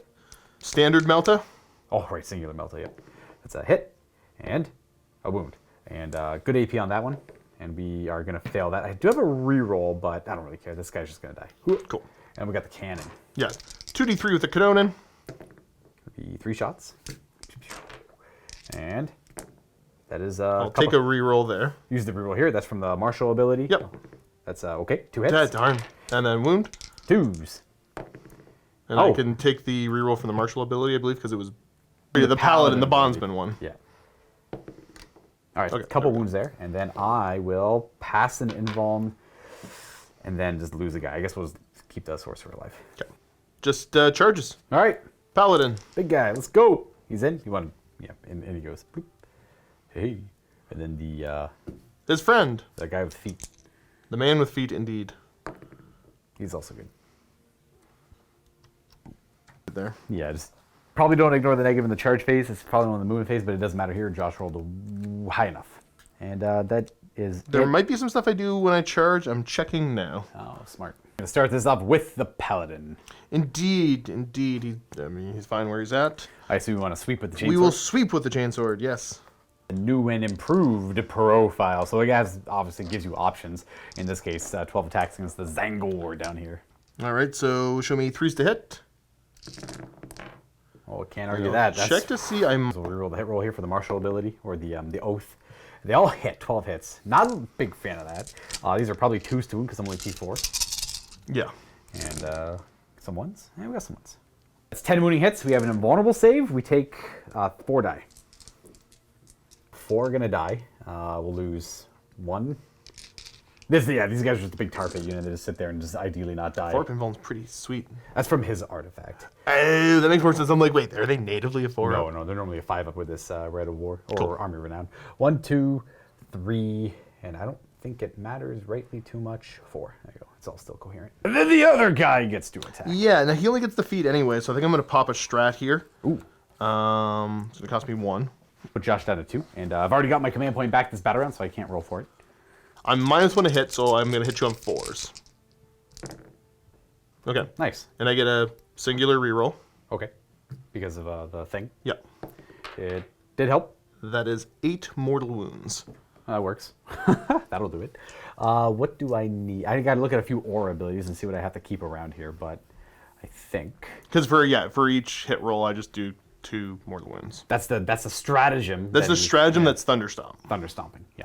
I'm going to lose 8 from this direction because I need to keep them within 6, and the banner's over there too for the reroll on the morale. So probably a little bit better if I consider that. So that's 5, and then 6, 7, 8 are going to die. Boop, and then that's what I'll have left. Should be 8. It is!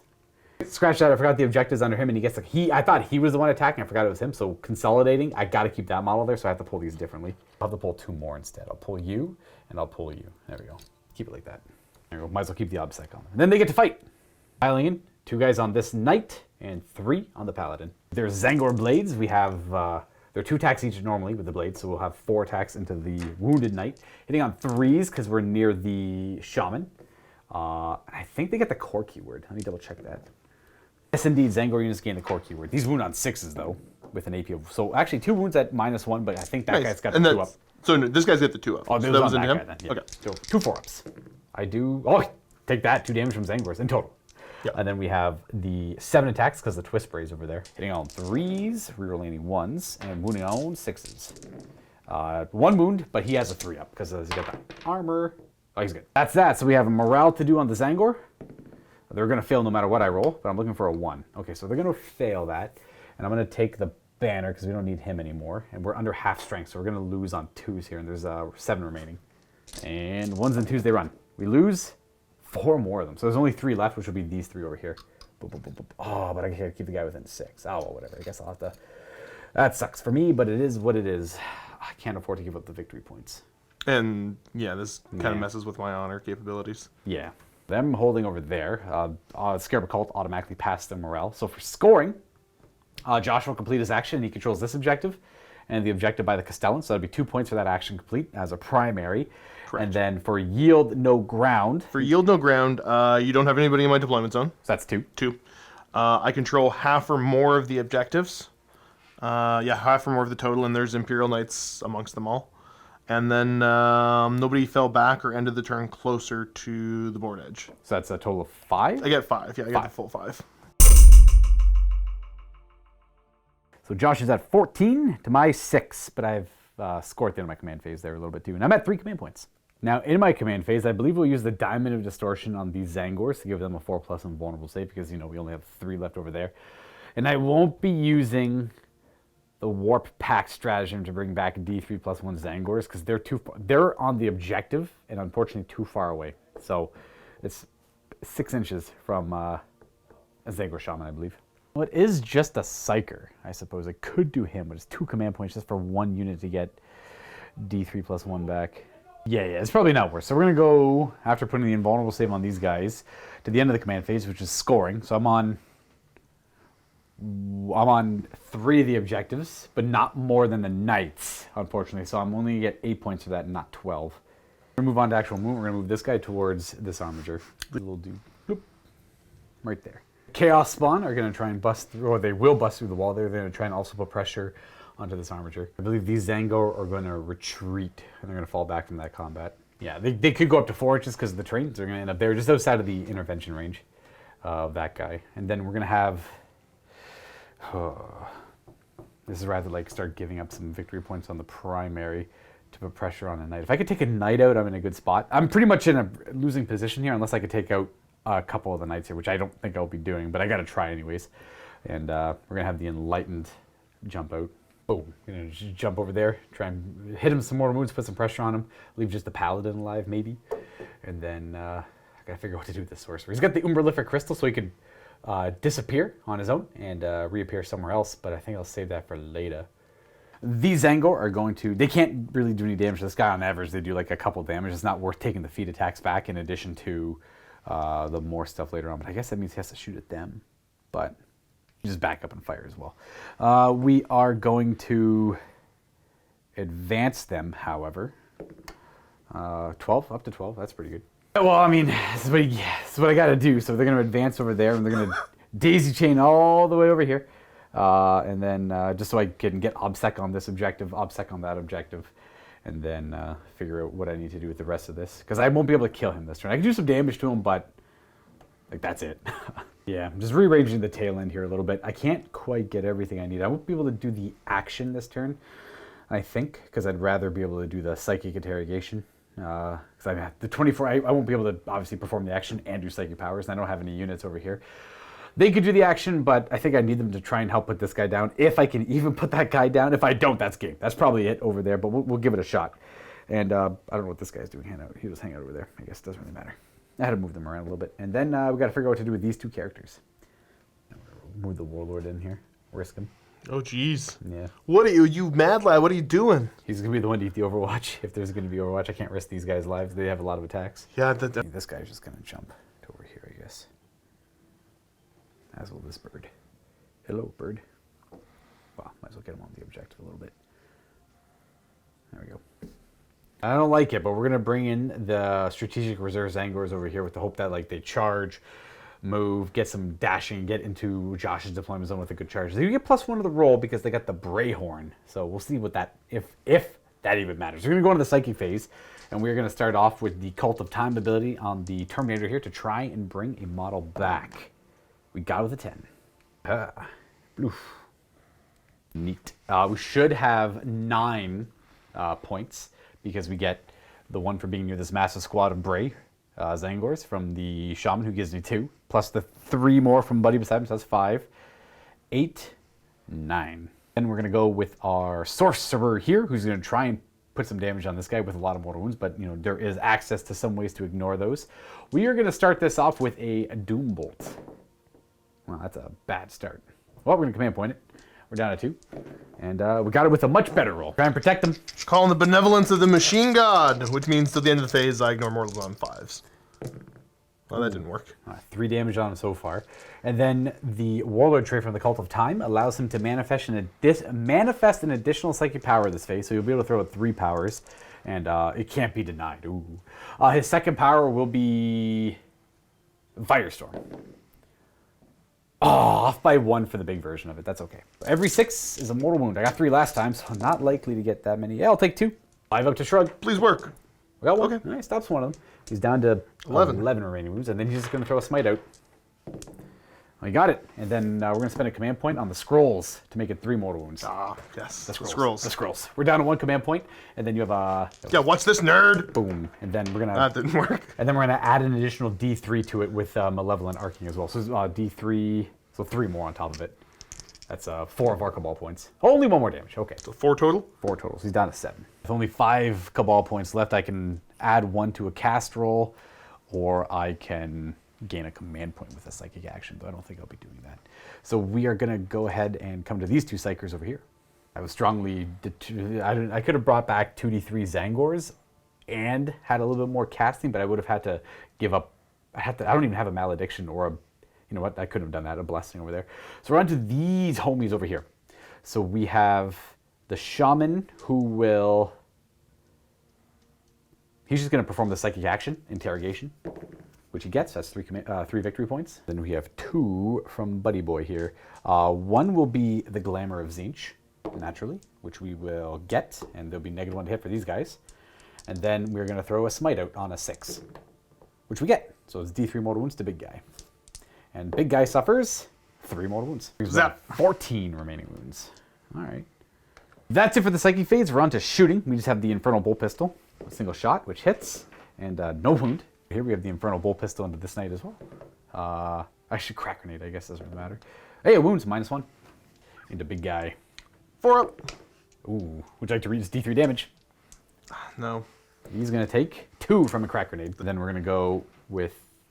Oh, these guys... Oh, he already moved. That's right. Pump shots through the windows. Now that we can see him now, those contraptions aren't in the way. Everything into the big knight here. We'll do the bolter into that guy. But we'll do the Hellfire Missile Rack and the 2 bolters over here. Hellfire Missile Rack. We have a hit. 4 to wound. That's a wound at -2. Okay. Kind of suspicious. Oh, no, that didn't work. D3 damage unless you want to reroll. Nope. It'll be just 1. Okay. 8 bolt gun shots. Bolt gun shots on Therese. And 5s to hurt the Armiger. We wound 3 times, -2. 5s. 2 damage. Okay, he's at 10. 10. All right, well, that should be it for shooting. We'll start charging with the Zangor here. They get +1 to the roll, so they need an 8. Oh, they make it with a 10 because they get +1. And they're ending there. Then No. we have the Sorcerers or the Terminators charging in. They get to go 8. End up there, and then the Spawn will charge 5. Good enough, I think. I'll make it. This guy's getting mobbed. Yup. We're gonna go with we're gonna exalt the Sorcerer charge into the. Here it comes. I'll spend my command point. You'll spend on this, yeah. Okay. Yeah. Good luck. Here's a Here's 4 up invuln save. 4 up invuln. Last command point. This is the Avenger. Yep. All right. Brr.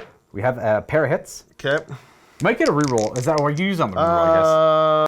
I I'm not gonna use it yet. guess. Okay. But I will get the up to 3 rerolls potentially. Oh, because you. Oh, I I see. got You the want to use on Paladin the one- thermal cannon. I see. Yeah. Maybe a thermal cannon, maybe a melta. Maybe a melta. They both work. Yeah. Did I roll the wound? No, I didn't roll the Those wound. are the hit rolls. We have a wound. And we save. Okay. The Flamer. The flamer that's heavy. It's 5 automatic hits. And we have 1 Oh, wound. great. Cool. This is no AP, so we pass our save. Automatic cannons. We have, No, nothing. and then we got the Melt-A-Gun and the Thermal Cannon. Yep. Right? Yeah. Melt-A-Gun. That is a... Ooh, it hits! Very exciting. You can reroll. I'll reroll that one. And we have a wound. And we... Oh, command point. Sigil. No command points now as well. 2d3 with the thermal. It's going to be 5 shots. 6s. 1 hit. Okay. And I can reroll. I'll take a hit roll there. Okay. Yep. Or do I? I'll save that for being a wound roll. Okay. Which is a 2. And... Oh, dang. Does he die, though, is the question. It's d6 plus 4. Oh, plus 4. Okay, he's probably dead. Yeah, he's probably dead. Oh, he's very certainly dead. Okay, well, dang it. He got him. Very good. Poof. Okay. That there is probably game. We're going to play out the rest of this turn, and we'll see where that ends up. I'm not smart enough to think that that's game. Mathematically, I think that's game right there. I definitely didn't need that to happen. That's what I get for gambling, though. We'll play it out. We'll do Josh's turn, see what it looks like. These guys will charge in, see if they can't take them out. They get a 9, which is nice. We're going to stay 3 inches away from the paladin, so we can't heroically intervene. And that's it for my charges. There's no interrupting, so I'm just going to start with the birds. They will pile in. Unfortunately, I don't have the command point to figure out how to increase their Ren by 2, which is a new thing they can do in this Army of Renown. But we'll see if AP1 works enough here. 13 attacks with all the divining spears. Now, they hit on 3s. The shaman's too far away to make them hit on 2s, which would help for a couple of them, but, you know, it is what it is. 5s to wound, because they're strength 5. We got 1, 2, 3, 4... Yeah, 4 wounds. -1. 4 ups. He is dead. 2 damage each. Ooh, okay, yep. Does he blow up? Does he explode? I wonder. No. Or Titanic unit.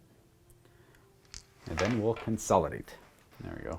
And then we are going to proceed to over here. We'll go with the Chaos Spawn first. They also have a unique stratagem I would have liked to try and show off. It's 1 command point. You get to pick the mutation they get.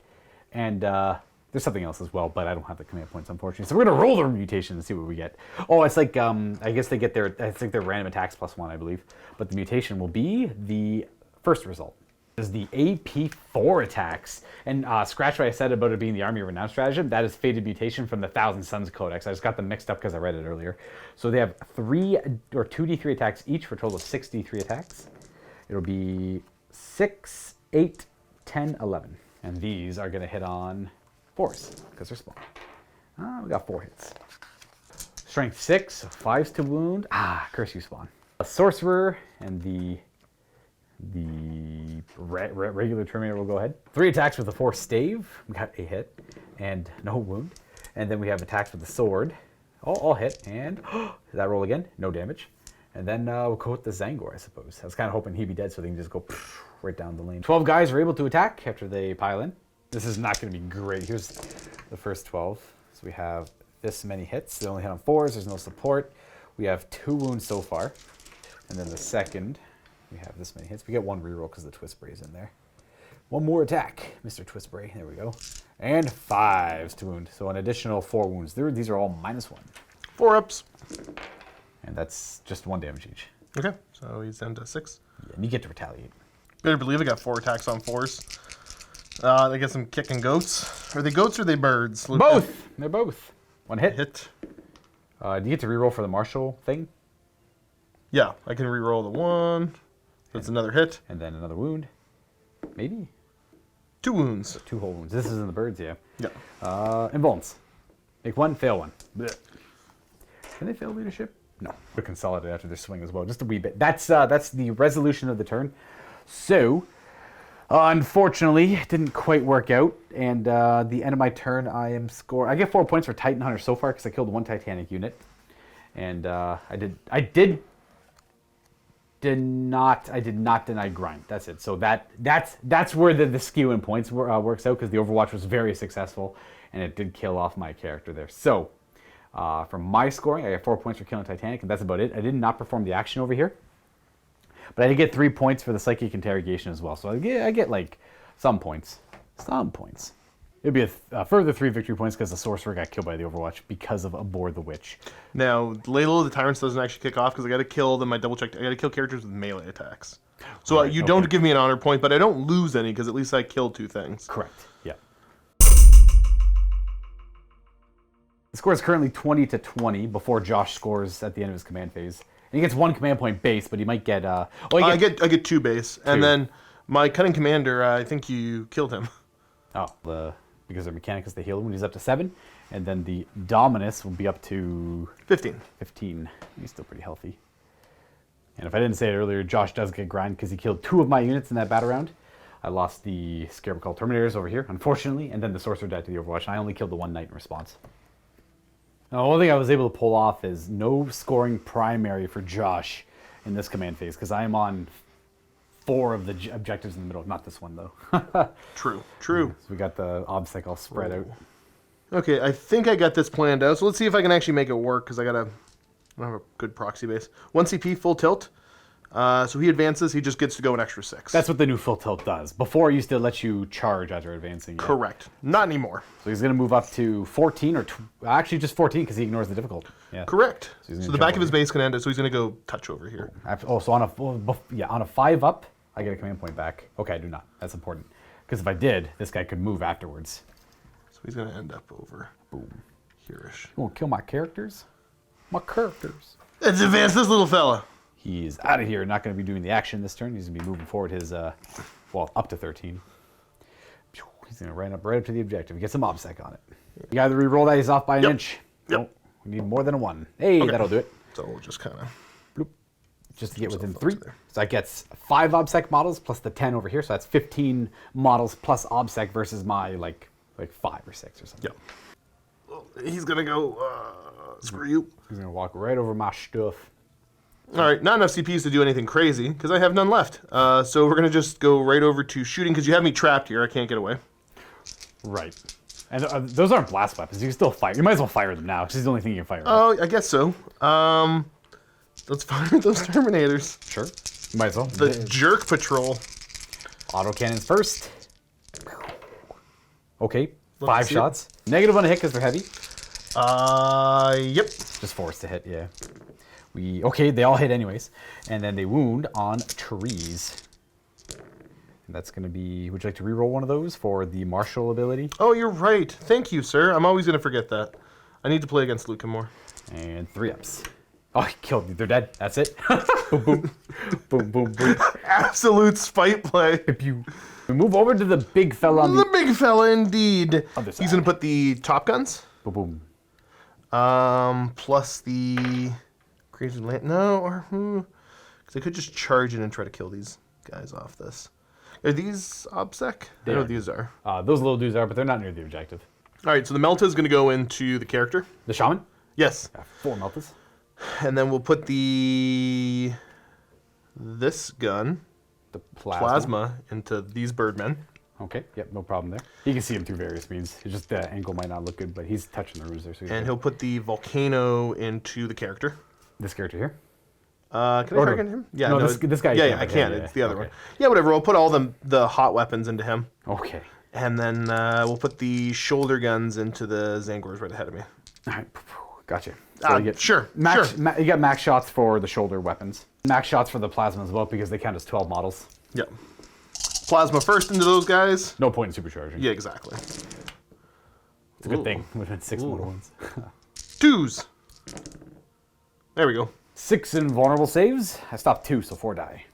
We'll lose these 4 because I want to keep the Aviarch. Hello.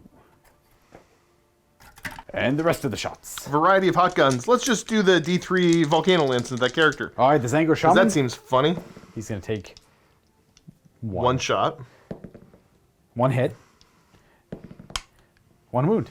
All right.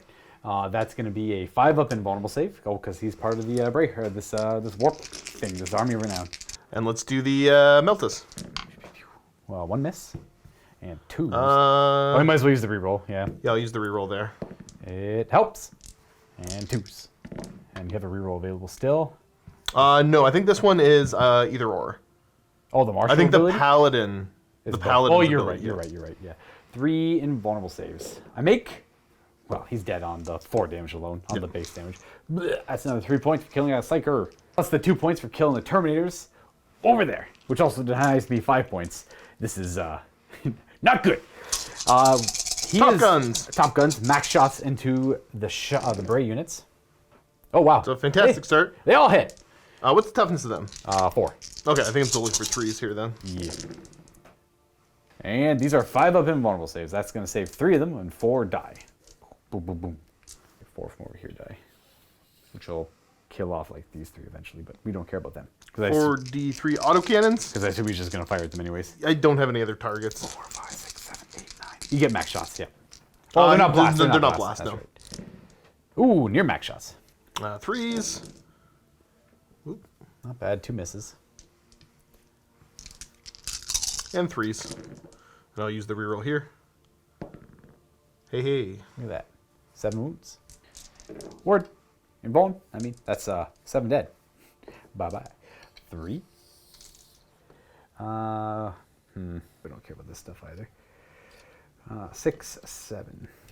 Which will mean the coherency is a little mess. I'll have to lose that guy as well, but that's okay. We have 1 more knight shooting to resolve. I got the Melta on this little fella. Oh, too. little Melta. The little fella.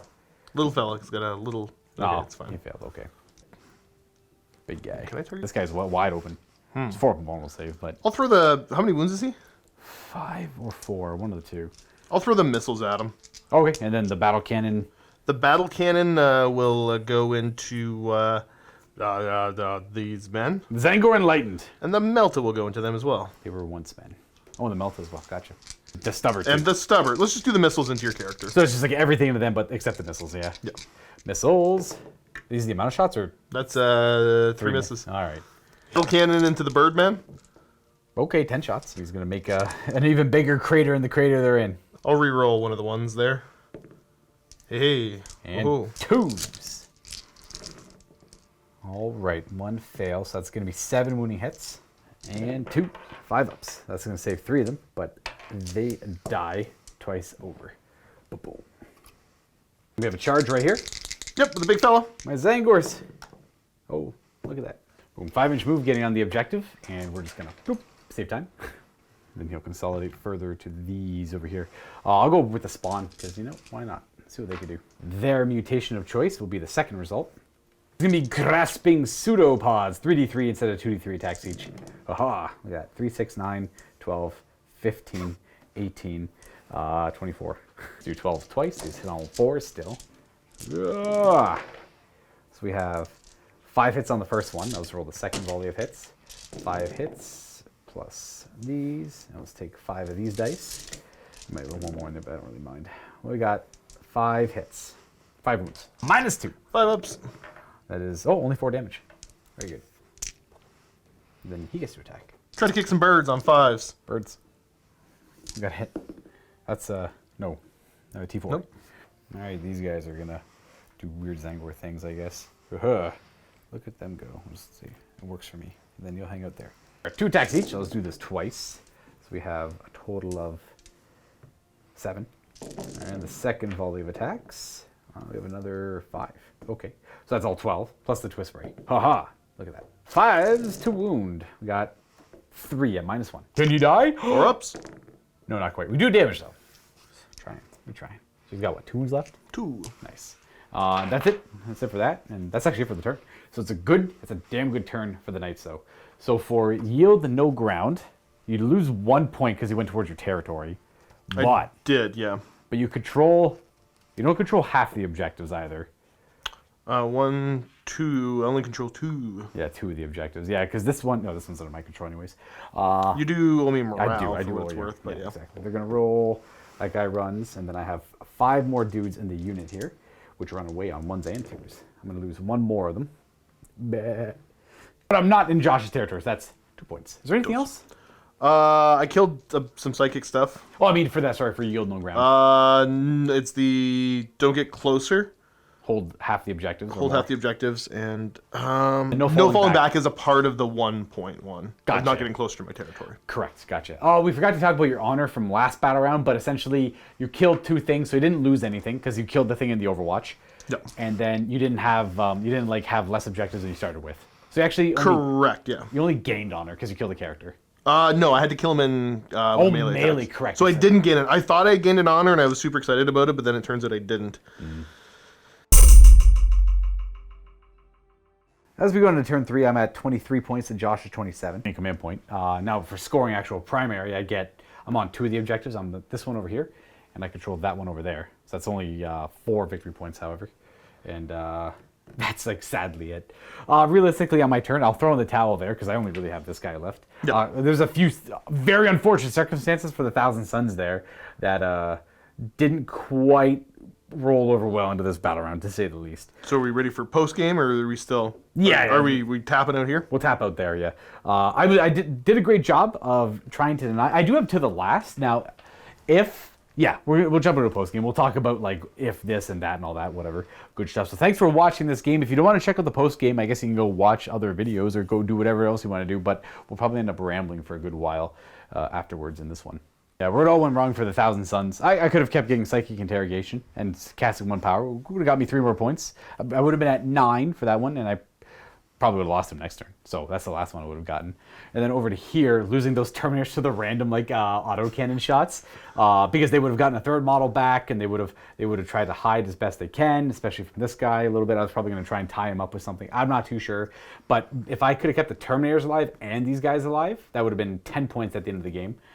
The other one unfortunately got murdered by the Knight Castellan, so there's not much I could do about that. And I didn't want to take that one against the Knights, but I wanted to see how well you could kill the Scarab Culton, the 10 mana. Well, I mean, they're super tough. I mean, we talked about kind of some of the concepts of it, and like obviously the calculated targeting or whatever is a wild stratagem. If I didn't have that, like I wouldn't have killed those Terminator units. And anyone watching who's curious who doesn't know Knights, that's only Mechanicus Knights. That's Questor Mechanicus, so that's any of your Mechanicus houses. Exactly. So it's like half of them. Half of them have access to that. There's good stuff on the Imperial side as well, of course. There is, but not mortal wound dealing like that from what I've seen. And that was a great answer to the Terminators in this list, because those Terminators could have just held for the entire game. And like it's just the amount of shots that you'd have to put into them, because it's like such high value shots that just like a single 4-up invulnerable save or a 5. It just shuts stuff down. But for if I'm fishing for 6s and eventually getting 6s, like I never again, like.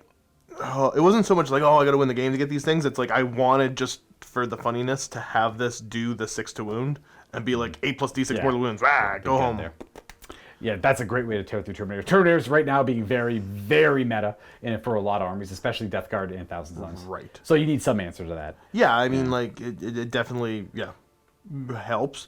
I don't know. I got to get used to picking the codes, the oaths. These seemed kind of valuable because, I mean, giving the whole, let me grab this real quick. The extra CPs, like, that's just, Defend the Realm, it's an objective game, you're going to be playing objectives. Yeah.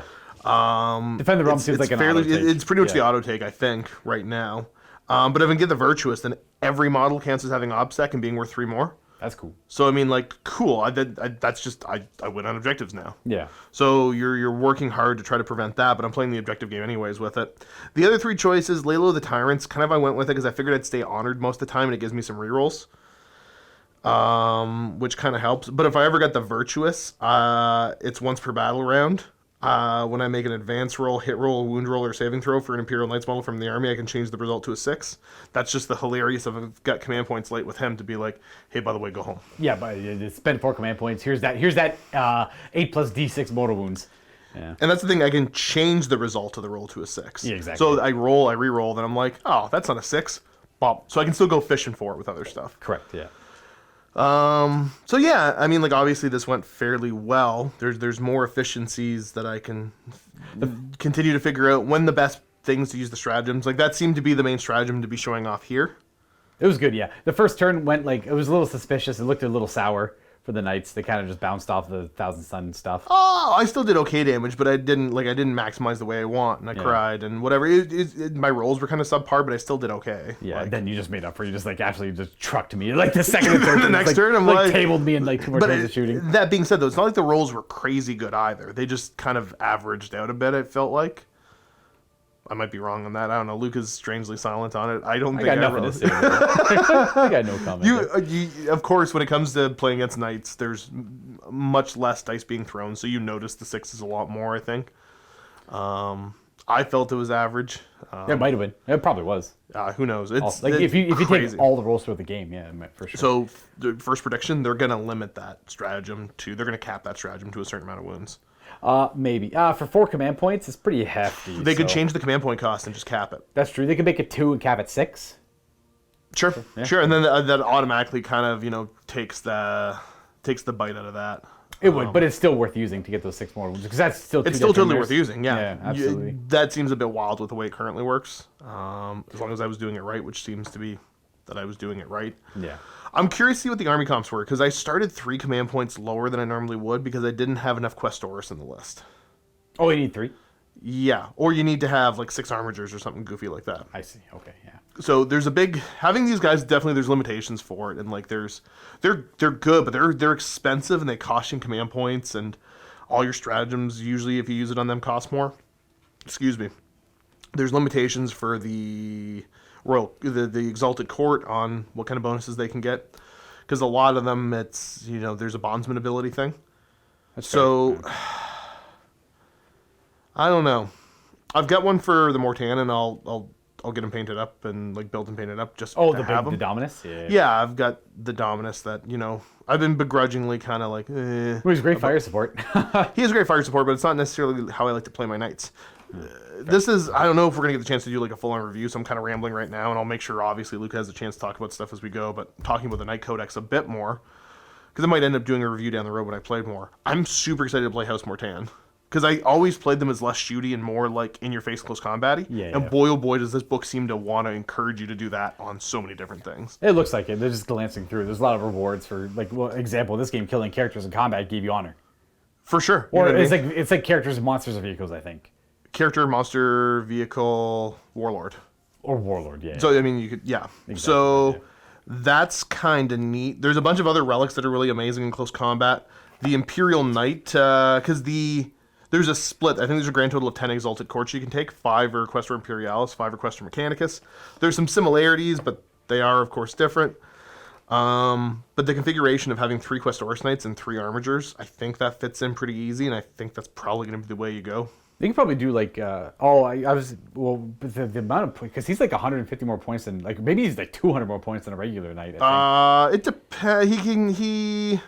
Maybe even more. No, he's about an Armiger more worth like 150-ish or whatever it is. So you drop him, get another Questor, drop get him, another Armiger. Yeah, you get that, and then that would also start me at 3 extra command points. Yeah. You lose the fire support capability, and obviously he's nuts. Like, he does crazy things, but I think it would be a much more balanced force.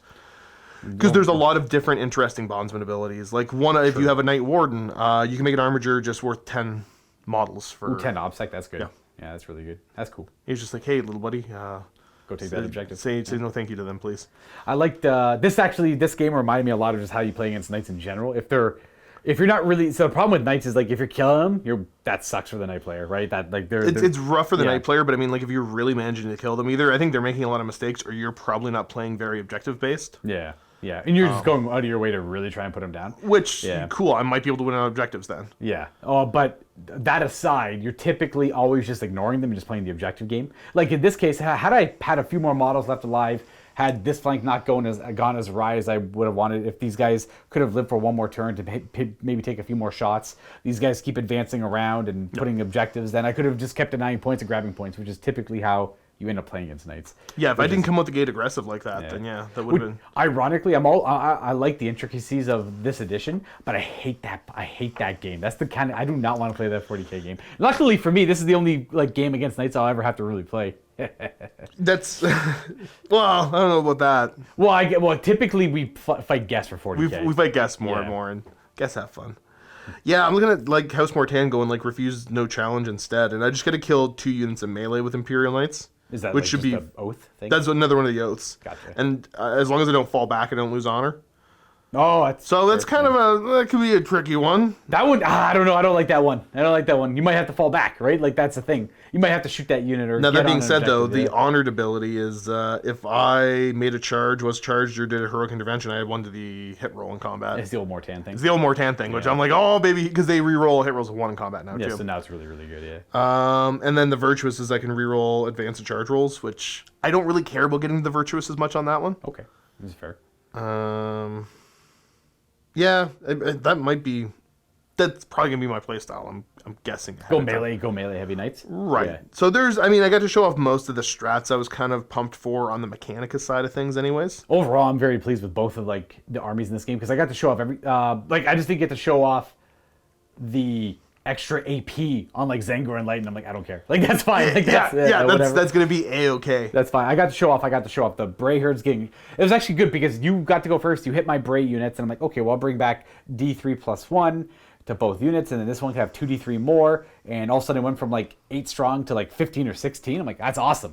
That's all I really wanted to show off, and I got to show off the new Kabbalistic ritual, and that was it. I was hoping the idea with this list is you just gum up the table with these little Bray guys, the Zangors, and I mean if you're fighting other things at like a lower toughness 7 or lower, then that's not too bad. These guys can actually do a little bit of damage here and there, but you don't rely on them to do.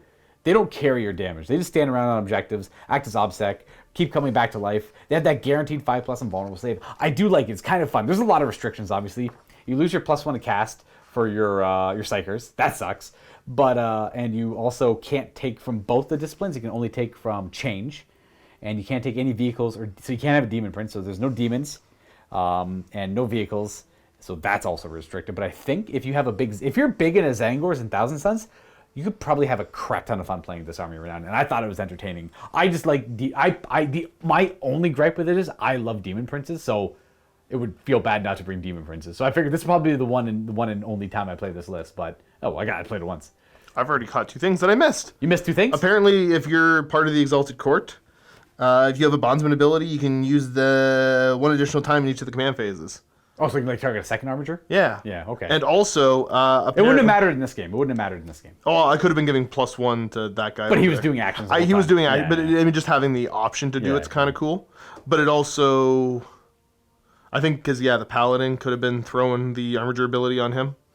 I probably would have wanted the extra ballistic skill. But apparently, if your army is honored or virtuous, and because you only be affected by one bondsman ability at a time, unless there's special ways to do it. Are you honored at 2 or 1?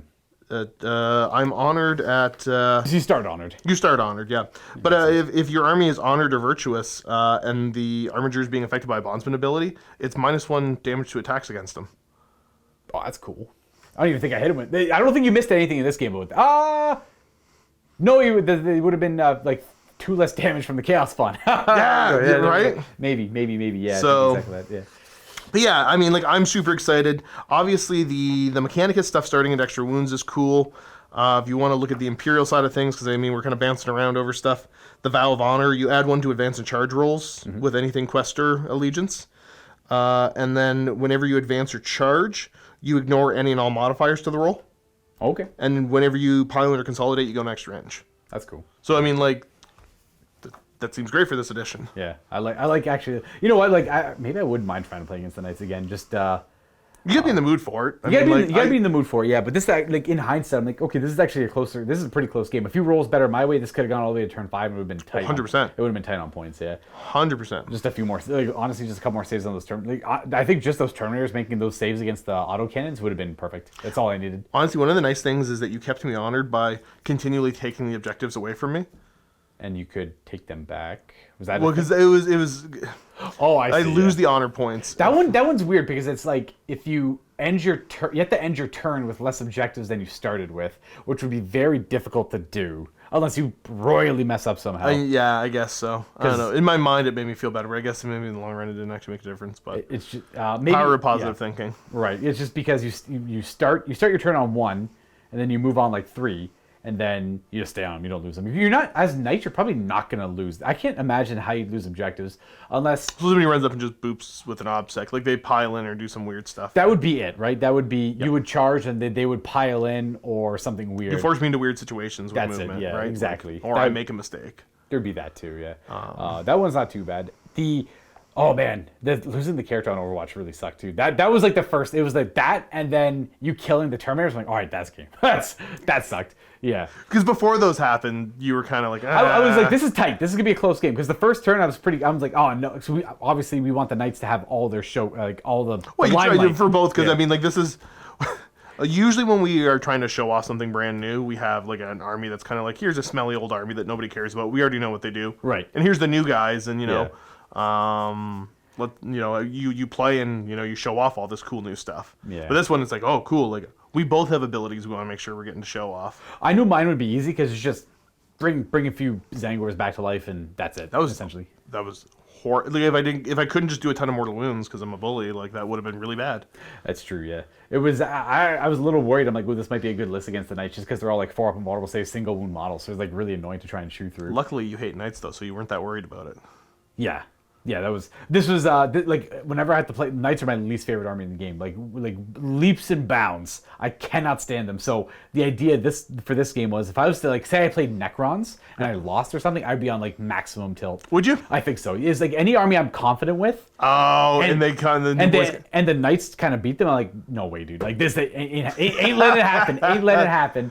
But when it was so like if I ever have to play against Knights, I'll throw things like I've played Thousand Suns like once, so if I lose whatever, I probably could have played it better, but I don't really care. You're not gonna be super invested in trying to exactly get the W. Not really invested. Try to have fun. Yeah, I'll try and like, I got this weird rule. Let's see how this works, and like if it'll get me points, I'm like, oh, it didn't. Okay, well I tried. Things like that. That's like if you ever see me playing against Knights, I'm like, oh, Luka's probably playing a weird army in that one. That is the exact reason why. I should probably put the effort back in because originally we did this House Raven list as a army to sell. Mm-hmm. But that was like way back. I feel like that was like a year and a bit ago. Yeah. And you know what I mean, there was a little bit of interest, but not really because we got the army commission painted quite nicely and magnetized and set up. So I don't know if you really want House Raven, maybe email me josh@miniwargaming.com. Maybe I'll start putting work into trying to sell this army again. Yeah, the studio is looking to get rid of this the House Raven army here. It comes with, I think is there any extra? Is this it? That's it for models, but you get a bunch of magnetized stuff. Oh, that's right. So you can make the Knights into different chassis. That's right. So you have like all the extra bits, so you can make. So the extra bits, and then like even like the masks on the Questors guys are magnetized and all that. So yeah. So email Josh at MiniWarGaming. You guys can figure that out. If you want the new Imperial Knight army, so you got like the 2 Armigers and the 3 Knights, or the 2 Knights and the big Dominus. Essentially, is what that one comes with. But then again, it's a good mechanic this army to play with. Is Mortan Imperial? Mortan's Imperial, yeah. Yeah, I usually heavily focus on the Imperial side of things, but this was like wanting to expand out a little bit. I said, let's get a Mechanicus list too. And Raven just it's cool. It was different than what I normally did. It's move fast and shoot. Yeah, it was actually kind of cool with the full tilt moving around. I liked the zippiness of everything. And it was like, well, I can't get charged, but like he's getting his guns into cool positions, and I got to respect that.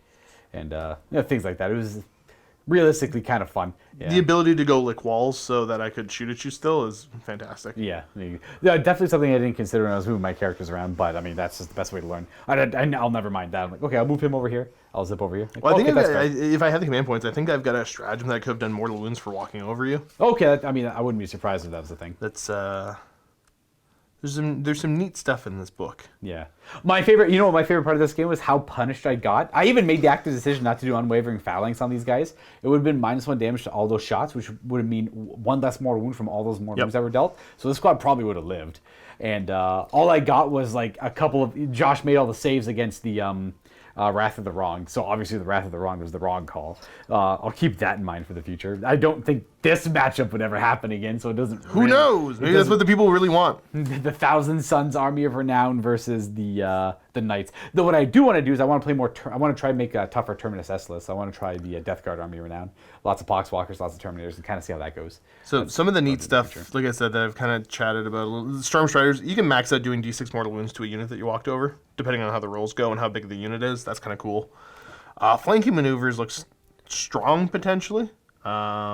At the start of your movement phase, select up to 2 Armiger models from your army that are more than 6 from any enemy models and within 6 of any battlefield edge. And if you're playing using strategic reserves, they just go into strategic reserves. All right. That's kind of neat. They can just disappear. Maybe, I don't know, pop back in your deployment zone or whatever else. We got a stratagem now to be able to shoot with blast weapons even if you're engaging me. That was good. Yeah, I assume they're all like you still suffer the negative for them being heavy. If not, like does it? Them all can make attacks with blast weapons against units within engagement range of it, and then all it says is each time this model makes an attack with a blast weapon against a unit within an engagement range, an unmodified hit roll of 1, I take a mortal wound. Okay, so after everything's been resolved, a little blast over on yourself, right? Like yeah, that happens, but whatever. What do you think about the plasma doing 2 mortal wounds on ones? That's rough. So yeah, that seemed rough. Yeah, I mean, but because you're maxing out shots. Yeah. I mean, like with that one, like I knew I was gonna take a ton of damage, but it was worth it to remove stuff from the board. Oh, well worth it. Oh, it's super worth it. Because if you didn't, the phalanx makes it 1 damage. So now that would be because we talked about different relics, and I mean, like that was a boring relic. I want to try some other ones out. The armor. But with more tan, that might be what I end up doing more often because I'm going to be more aggressive in combat. But Call's Wrath now, you can only take it on Mechanicus stuff. It basically, all it is it's you can't supercharge it. But it's always Strength 8. Okay. So you can't get to that Strength 9. But it always does 3 straight damage. But there's no downside. There's no downside. No. Gotcha. Oh, that's kind of a There's cool no way to it, pump it up. So, I mean, like, you potentially lose some efficiency if you're targeting T8 or stuff like that. T4, T8, yep. Yeah. I guess not just T8, really.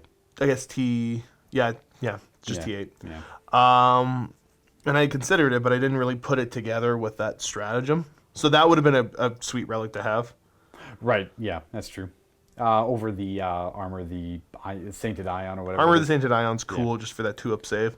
My big concern comes in, and like one of the reasons I didn't run House Mortan is that I love my Cerastus Knights. And there's very limited interactions with them in this book. It's like all Questoris. Then a lot of it calls out Questoris or other stuff. So like you can, as it stands, you can still use them with this, but they suffer all the same penalties as the Dominus stuff gives you. Right. For not having as many command points, probably. For stratagems costing more. For a lot of the abilities not being able to use with them. And obviously, who knows when Forge World's going to bother updating the rules for them. Right. So I'm curious. I'm excited to play the House Mortan stuff, but I don't... So I guess they kept their movement. Oh, did their movement go down in that Forge World book? No, I think I don't know if their movement went... It may have. Something to do with their move, but I think they used to run faster. Like, that's the old flank speed. I can't remember when they lost that. But they did kind of tone them. Yeah, I think they did lose. I think they were move 14 before. Okay, yeah. And I think flank speed was even before that. So who knows what they're going to change with them and what the interactions will be, because I doubt that they're going to get a Questoris keyword. No, they wouldn't. Like, that's Questoris Cerastus. Chassis, specifically. They're going to continue to have Cerastus. So, I don't know. We'll see how it ends up going, because I think there's a lot of, like I said, the stratagems to do with relics, or there's relics that are limited to, this can go on a Questoris or an Armiger. I see, yeah. Questoris class, sorry. So I'm curious to see what they do with them. Like, usually that was the leader of my force, and that wouldn't be able to work anymore. Who knows? Who knows what Forge World's going to do and how they might errata stuff. Overall, book interesting. You want to talk more about your army? I've been gabbing for a while. This was mostly about Imperial Knights. I just wanted to give this opportunity because I probably would never normally play this army. This was a great opportunity to be like, I'll throw this against the Knights, see what happens. If I lose, oh well.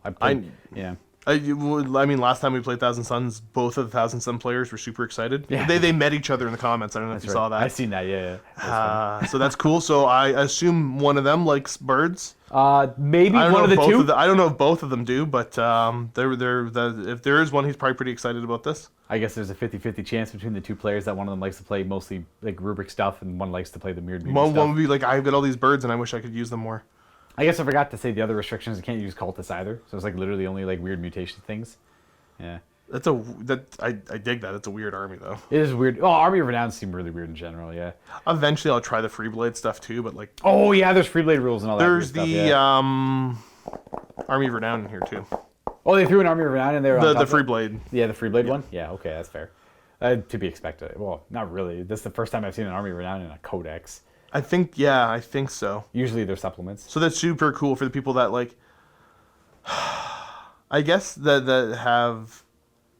collect knights that don't paint them themselves, and they're all in different schemes. I feel like a lot of people do that. There's probably a good chunk of that. All the Gundam Wing guys that have them painted in different schemes. Now that's a super kind of cool. Now you get your Freeblade Army of Renown, absolutely. Yep.